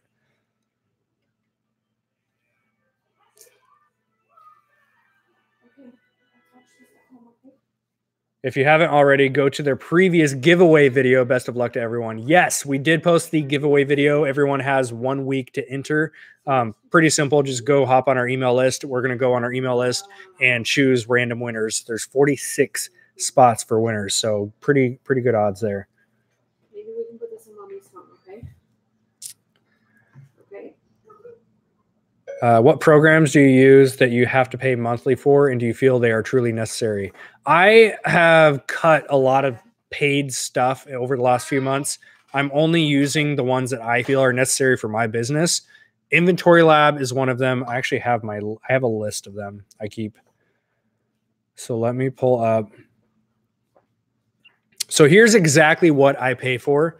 I pay for Keepa first and foremost. I pay for Aura, which is a repricer. The best repricer, by the way. Tactical Arbitrage. I also pay for eFlip and Scout IQ. I pay for Inventory Lab, and I pay for Payability and Rev Seller. I don't think I'm missing anything. Those are my main ones. I have a few other like types of subscriptions, but they're really not relevant as like being necessities. I think that's pretty much it. Those are like my top ones. LaCroix subscription? If there was a LaCroix subscription, I would definitely get on that. Hey, you! You want to say bye? Oh, you're going to hop up here? All right. We got another one. He's taking your spot. I want to go home. Taking your spot. What do you got to say? You got an outro? Hey, what did you tell me when I came in the house the other day? Okay, I got you. I'm holding you. All right. Do you know what you have to tell them? What are you doing? Yeah! No, he's been watching toy review videos. Dude, come here. He's been watching toy. Toy. No, that's the microphone. Don't hit that. Don't push the button either. That's the mute button. Remember when I came in the house? Hi. You say, don't forget to subscribe. Remember? That's what you said. Hi. You got to tell him, don't forget to subscribe. Are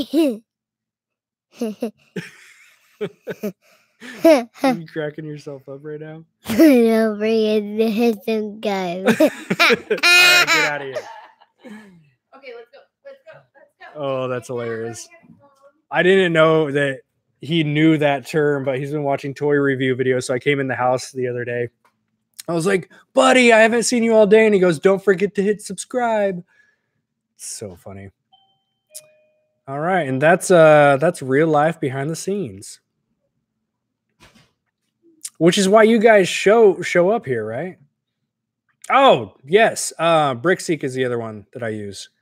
I don't use it as much right now. Obviously, I'm not doing retail stuff as much, but definitely use that. Might be a stupid question, but do you pay taxes on your garage sales based on the fact that you're selling as a business. We actually live in Oregon, so we don't have sales tax.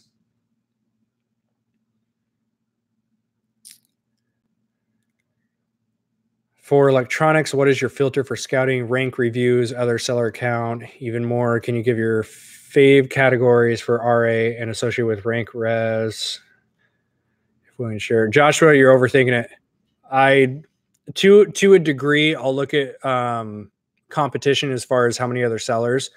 I do have a threshold of 3. My products have to be 3-star, 4-star, or 5-star. So if it's 2-star or 1-star, I will not touch it on Amazon. You run a higher risk of a customer return and a complaint. As far as rank, I've already talked about rank. I don't look at typical ranks like most people do. I look at Keepa, and I'm looking at potentials. I love to focus on the bad rank stuff. That way I'm able to come in and lower that.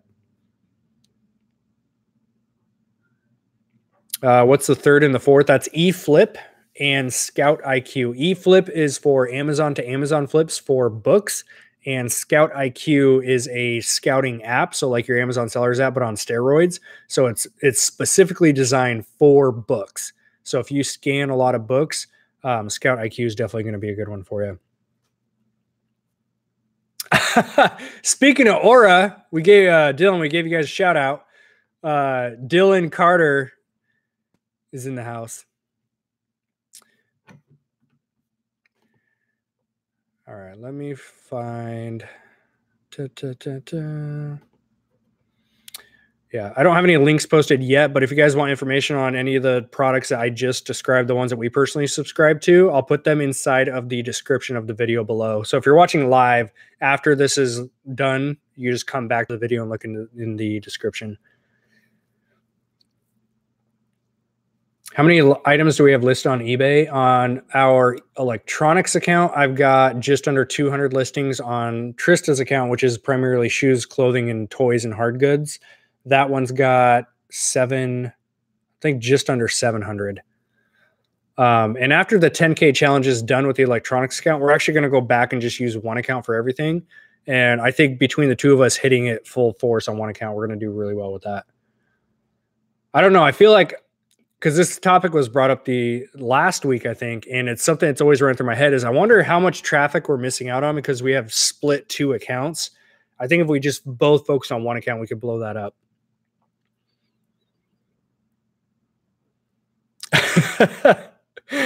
We're the Mr. and Mrs. Smith of Amazon. That's hilarious. Wait, and I talk about this all the time. Like, we're by no means experts.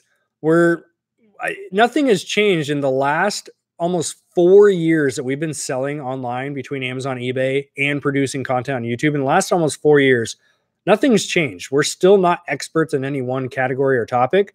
And all we've ever done was document the journey on this channel, which is how we got to 100,000 subscribers. People are always like, did you buy followers? Did you buy subs? How did you get 100,000 subscribers if you don't post a lot? Well, 1, we were authentic and genuine. 2, we don't shove paid stuff down your throat every single video. And 3, we just document our journey.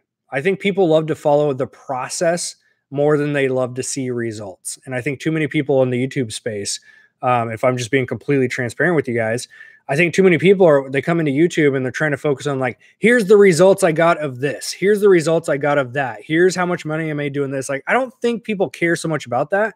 I think people care more about the process of getting to the result. And that's what we do. We focus on the growth. You guys have seen us in our growth. If you go back to our early videos, you guys have seen us go through growing in our garage for 2 years. You saw us get our first little office space. You saw us grow into our bigger office space we have now. You guys have seen the process. That's how we got that plaque. We didn't get that plaque because we put out the best videos or the most polished edited videos or the best B-roll or the best music or the best tutorials. A lot of our content is not the best, but it's raw. It's been the journey. It's been the documenting. It's been the process. That's how we got to 100K.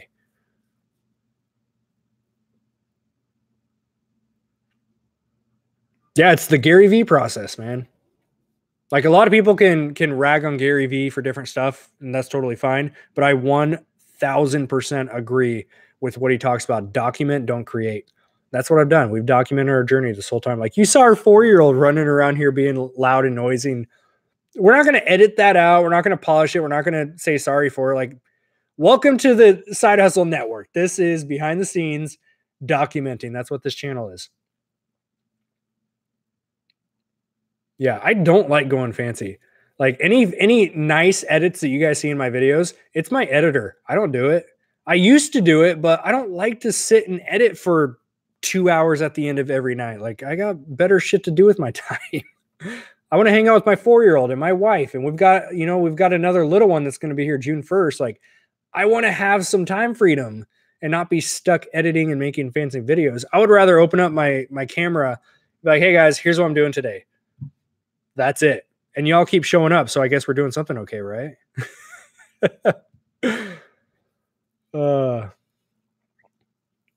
Joshua said, hey man, thanks for the great beginner's guide. There's a new segment coming out soon. Just found out what RA is last week. I'm hoping to drop my first $300 tomorrow. Nice. We do have module 2 is going to be uploaded by Monday. So we've got all 5. There's 5 videos in module 2, and I can actually give you a sneak peek on exactly what those ones are. Module 2 is account tutorials. So Seller Central, I showed 5 videos. One is an overview of Seller Central, and I go through all the tabs and show you what each of them mean. I show you an overview plus some tips on using your seller app. Number 3 was removing negative feedback. Number 4 was how to run a basic pay-per-click or PPC campaign, which is advertising. I showed you guys exactly how to run a cheap campaign on all of your products, even the retail and the online stuff, which is how we've been able to move some of our stuff. And then number 5 is I showed the basics of how to do multi-channel fulfillment, which is listing something on eBay. It sells on eBay and you have Amazon do the fulfillment order. I showed you all kinds of stuff in there. So a lot of time goes into those videos. You guys have seen the quality. That's the only fancy part I'm doing. I'm recording with a nice camera. I got the nice lens, the audio, and then I send it to my editor. We have the rough drafts are all done. I need to go back through and do the final revisions, and then it should be everything up by Monday.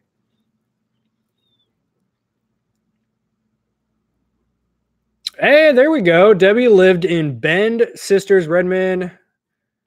I can never pronounce this one. Is it Madras or Madras? Madras? I think it's Madras. Medford, Salem, Springfield, Eugene, and Vancouver. Lived there for 36 years, then moved to Texas. So I'm not in the central part. I'm over in the Salem area, actually, just outside of Salem.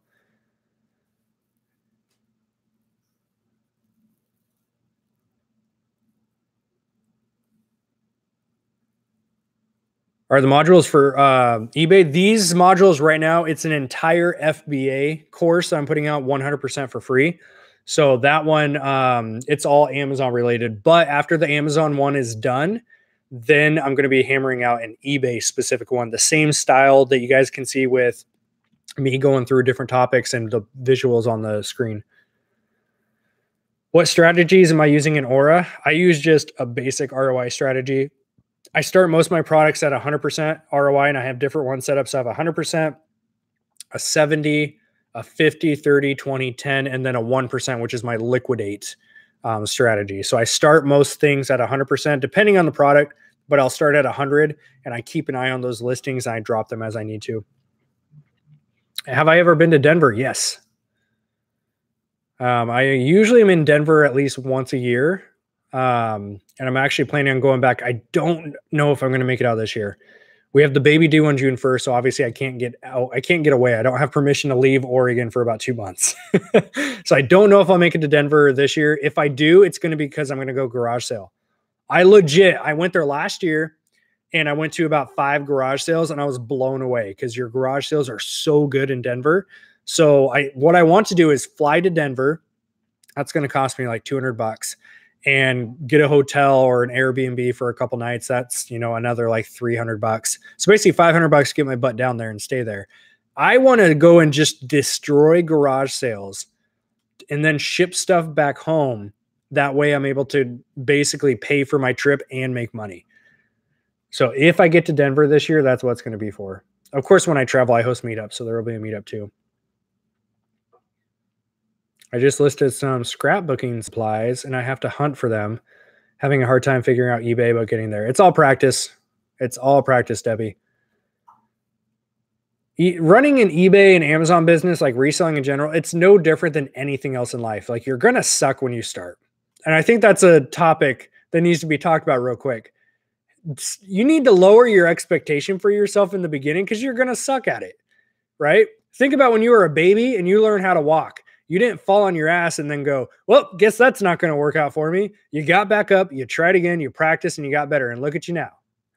It's the same thing in the reselling business. You're going to suck at photos. You're going to suck at listings. You're going to be confused. You don't know what the right shipping method is to use. And then you do it again. And then you do it again. And then you do it again. And then a month later, you're like, okay, I'm getting better. 6 months later, you look back at your original photos. You're like, wow, those are bad. And then you get better at photos. That's just that's the nature of the ball game. It's all practice. I have a question for getting ungated. Is it an amount spent on FBA or is it time on FBA? And if it is time, then how long is the usual time? In general, there's no one has the magical metrics answer. In general, I've seen people at about the 3, sometimes this, or I should say the 6 month mark for sure, but sometimes as early as the 3 month mark. It's not about how much you spend on FBA. It's about how many sales you're getting. They're looking at your feedback, positive metrics. So in general, I tell people plan on selling on Amazon for about 6 months. Try your best to keep growing consistent sales every single week. And then at the 6 month mark, start applying for some of these brands to get ungated. That's where a lot of your auto approvals are going to come from. I listed 8 items yesterday and I've gotten 3 offers. Do you do best offer? Yes. I never did before, but I've now gotten accustomed to doing best offers. So I'm now pricing my stuff slightly higher than I would normally price, knowing I'm going to get lower offers and I can try to meet them in the middle. That's kind of my strategy I've been using lately. All right, guys, I got time for 2 more questions. 2 more questions. And then I'm going to go put my feet up, put some PJs on, and I'm going to play some Xbox. Why? Because I haven't played Xbox in a while and I need to get some leisure time back in my life. Have you ever successfully listed FBA on the same listing as Amazon? I found a super good OA deal on low ranked items, but wasn't sure if Amazon would ever rotate it to another FBA seller. They will rotate, but not that often. Amazon is a pain in the butt to compete with. But if you've got great margin, don't go deep, but yeah, throw some OA stuff on that listing. I've made sales with Amazon before because keep in mind, you've also got, when we're talking about buy box, you've got something called regional buy box, which a lot of people forget about or don't know about.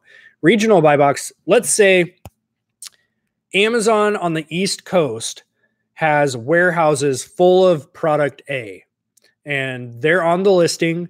They can guarantee if a customer around that whole region orders that product, they can get it to their house in 2 days. That's the guarantee of prime shipping, 2-day shipping, right?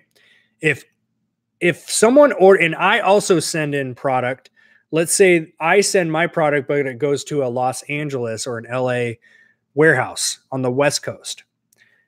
If somebody in Oregon, Washington, Idaho, somewhere here in the Northwest, if somebody up here orders the product, I may show as buy box because regionally the LA product can get to that buyer quicker than Amazon's East Coast stock can. Does that make sense? So that is a regional buy box situation. Amazon, their inventory always needs to be within 2-day shipping. So if they have all their stuff in certain warehouses and they can't guarantee 2-day shipping, but they can take a third-party seller and guarantee it, they're going to rotate you in buy box.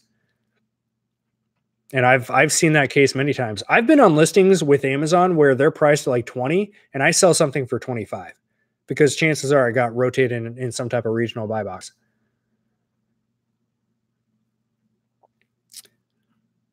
All right, here we go. Last final questions. When you have a sale on FBA, do you send an email out to the buyer? Can you clarify what your question is, Joshua?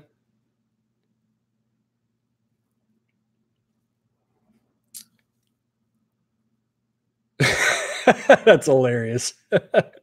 No homo, but I can listen to this dude all day with the knowledge he is speaking. That's awesome.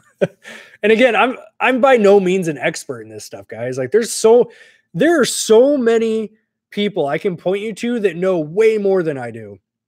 I just love talking about this stuff, and I just talk about what we've been through. I don't talk about what the best practices are. I just talk about what we've been through, what we do. And here's what cracks. I can't get over this. We're coming up on the 2-hour mark, and we still have 100 people watching. Like that blows me away. The fact that you guys are still here, right? I've just been rambling about this stuff. When offering regional prime, how do you know the cost? Jennifer, what do you mean the cost? There's no extra cost for getting in a buy box. It's just a regional thing. There's no way to really tell. Oh, tell them about the review. So if you sell a product and you want to email them as a follow-up to get a review, there's programs out there that do it. There's certain regulations or policies you got to follow. So you can look up in Amazon Seller Central in the help section. You can look up reviews and read some stuff on that.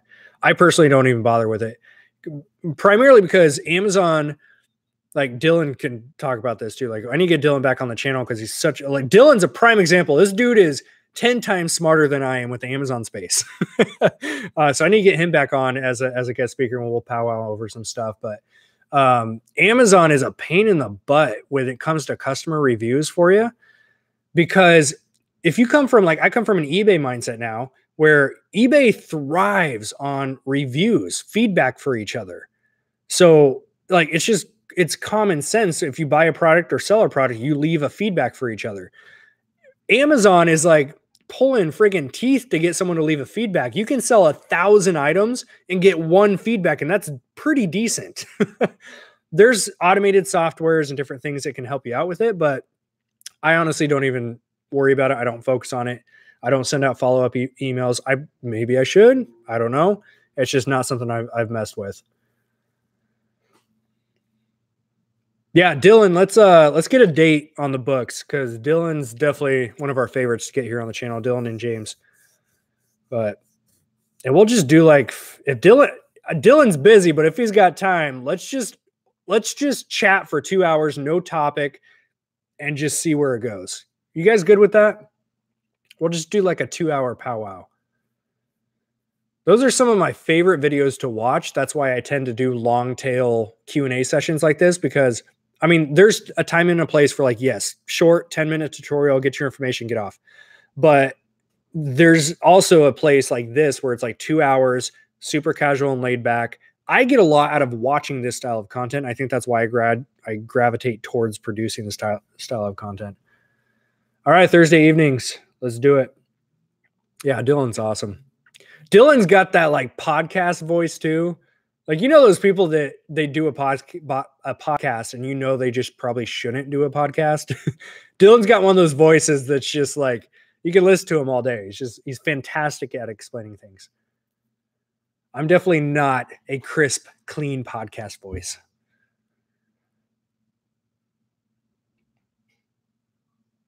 Yeah, don't get caught up on the regional prime thing. It's not even a thing you'll ever see anything about. That's why people don't talk about it. But it is, if you ever make a sale on the same listing as Amazon, that's probably what happened. There's other things that might happen, but in general, it's just a thing that might happen.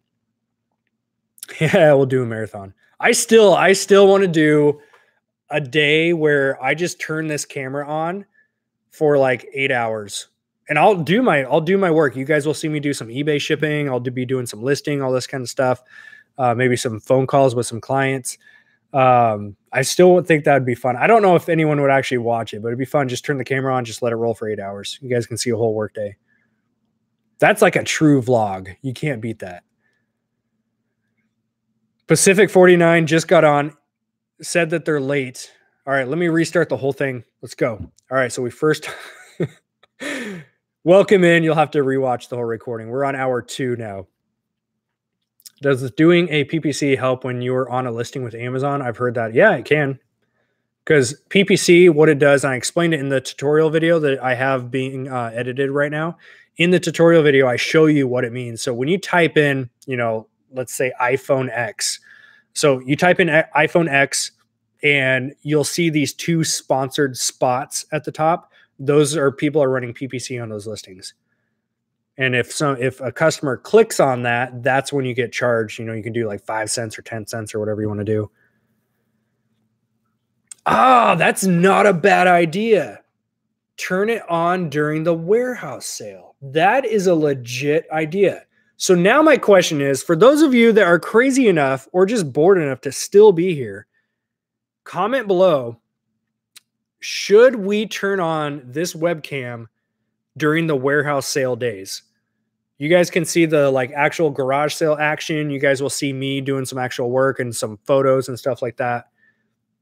Would anyone actually be interested in seeing a long tail video like that?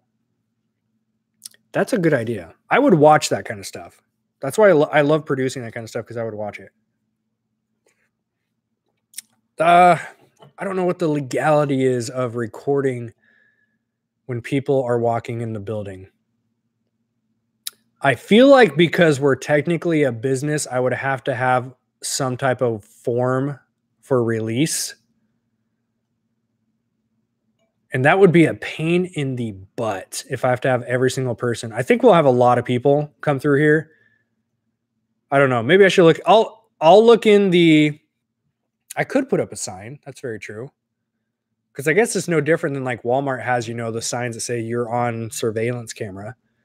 Let me do a little bit of research and see if there's some type of legality I have to follow for that. But I'll just happily put up a sign that says we are doing a live stream in our warehouse. Jason, there's not a problem with that. He says, probably not. I watch stuff for information. That's totally fine. I have learned over the 4 years of doing this YouTube thing that no matter what video I put up, it's not going to be for everybody, right? I've got half the people that are going to love it, half the people are going to hate it, and a little tiny chunk of people are going to troll it, right? That's just YouTube. That's why I do a mix. I do short tutorial videos. I do long-winded Q&A sessions. Yeah, I think, that seems like it's the right thing to do. Just put up a sign saying that we have cameras rolling, smile. Maybe that's what we'll do. Hell, you already got 2 downvotes on this video. Of course I did. I get downvotes on videos before they even start. I've got this clan of like 10 people, and I can name, if you gave me like 20 shots, I could probably name all 10 of them too. But I've got this little clan of trolls that just like follow my footage, which is great because it's still engagement. A lot of people don't know. YouTube doesn't care if you give me a thumbs down or a negative comment. It's still engagement, right? I'll soak up some ad revenue from that. I'm good. I'll take the engagement. But yeah, and that's the thing. Trolls are just part of the process. Yeah, Joshua, if you just got on here, you missed out 2 hours. Go back and rewatch this. Am I still doing Poshmark or did I give it up? I started it and I did it for like 2 days. I haven't touched it in like 3 days now. So I haven't given up, but I also haven't opened it. Yeah, there we go. We can teach you how to vlog. Should we do a live session where I teach Dylan how to do a vlog? We'll do it live. Yeah. Okay. So here's what I'll do. I'll post a sign just stating, hey, we're running a live stream of our sale. And if you have any issues with that, you can turn around and go down the street to another thrift store. That is true. If you don't got haters, you're not doing anything. That is true. There's a quote that's like, if you want to be safe and comfortable, like just don't do anything with your life. Like just stay quiet, part of the crowd. Yeah, Poshmark is like, I see the potential in it. I see Trista's account. Trista's killing Poshmark. So I know there's potential. I've just got so much other shit going on. I'm trying to figure out where I need to put my focus each day. So I definitely need to figure out how I can wiggle Poshmark in there while still not letting it soak up so much time. Because the thing is, with Poshmark, the part I don't like I get the community aspect, but you have to sit down and do all these shares. You have to share your own products out. You have to share other people's products. And that's how you get to ambassador status. Like, I don't have a desire or a passion or a want to sit down and share stuff. I just want to list my stuff and then it sells and I ship it out and then do the next one. I do need to time block that thing. It's weird. It's like, I've been in such a really good, smooth time management schedule for myself and time blocking, and I've been crushing the time management game lately. And now this Poshmark thing is like a new foreign object I'm trying to insert into my calendar. So I need to figure out where I can. I know once I get it down, it's not gonna be hard. I just need to sit down for like 10 minutes in the morning, 10 minutes in the evening, and just like hit the share button, list some stuff, cross post. I could use the automated sharing thing. I could use that. First cuss word of the night. Did I cuss? Oh, I cussed many times earlier. You must have missed the first one. That was definitely not the first one of the night. Can I be transparent here? I am shocked with the amount of cursing I do. And I don't like crazy drop F-bombs all the time and stuff like that. But for the amount of cursing I've done on this channel, it hasn't gotten demonetized, which I've been shocked at. Oh, man. Yeah. Me and Dylan could hammer on automation. We both love that topic. I was sharing earlier how the my eBay account is like 90% automated right now because I've trained my employee to just like, he's hammering on that account. He does all the photos, the listing, all that stuff. I do all the sourcing still, and I probably won't outsource that part. I'll outsource the driving part, but I'm still the one doing all, like, if it's Facebook Marketplace, I'll set the pickup. My issue is he's 16, so I'm not comfortable sending him out to do pickups for that kind of stuff. But if I'm sending him into like Goodwills with a list, might be able to work that out. It's kind of my next step I'm working on. There are just mean, jealous people out there, mind-boggling. Balance, schedule on a whiteboard, allocate time for it, and put a timer. Absolutely. I've started doing the timer method. I haven't done it in a while, and I've been doing like 20-minute increments. So if it's something I just don't want to work on, I set an alarm on my phone. I tell myself, just do 20 minutes. That's it. And most of the time, once I get the ball rolling, like the other night, I did not want to take photos. And I had this extra pile of electronics I wanted to get photo because they're worth money. And I was here until about 6 p.m. And I told myself, like, I don't want to do photos. I just want to go home, relax. And so I ended up just flipping on the lights, got my phone because I do all my photos from my phone. I set my alarm for 20 minutes. And after 20 minutes, I had like 3 or 4 more items. I just hammered through those ones too because I was in the groove. So that's what I should do with Poshmark now. Set like 20-minute timer, just boom. Cross list a few things, share some stuff. It'll be good.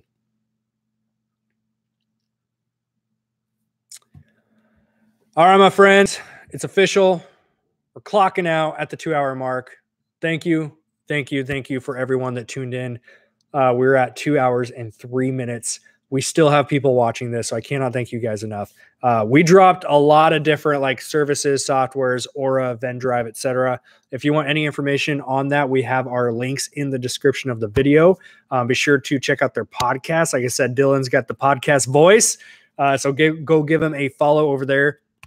And Dylan, if you can just link up your stuff right there for the Vendrive podcast. He also runs a blog for Wholesale as well, which is fantastic. He's got his group, all that good stuff. But everything will be in the description below if you guys are watching the recording of this as well. Michael finally made it to a show and then it's over with. We went on for 2 hours, Michael, so you might want to go back, rewind, watch again. All right, there you go. Vendrive.com, Wholesale Made Easy. Definitely a good podcast to go check out, guys. All right, aside from that, we are clocking out for the night. I'm going to go put my feet up, put some PJs on, and I'm going to play some Xbox because why not? Peace out, crew. Love y'all. We'll see you soon.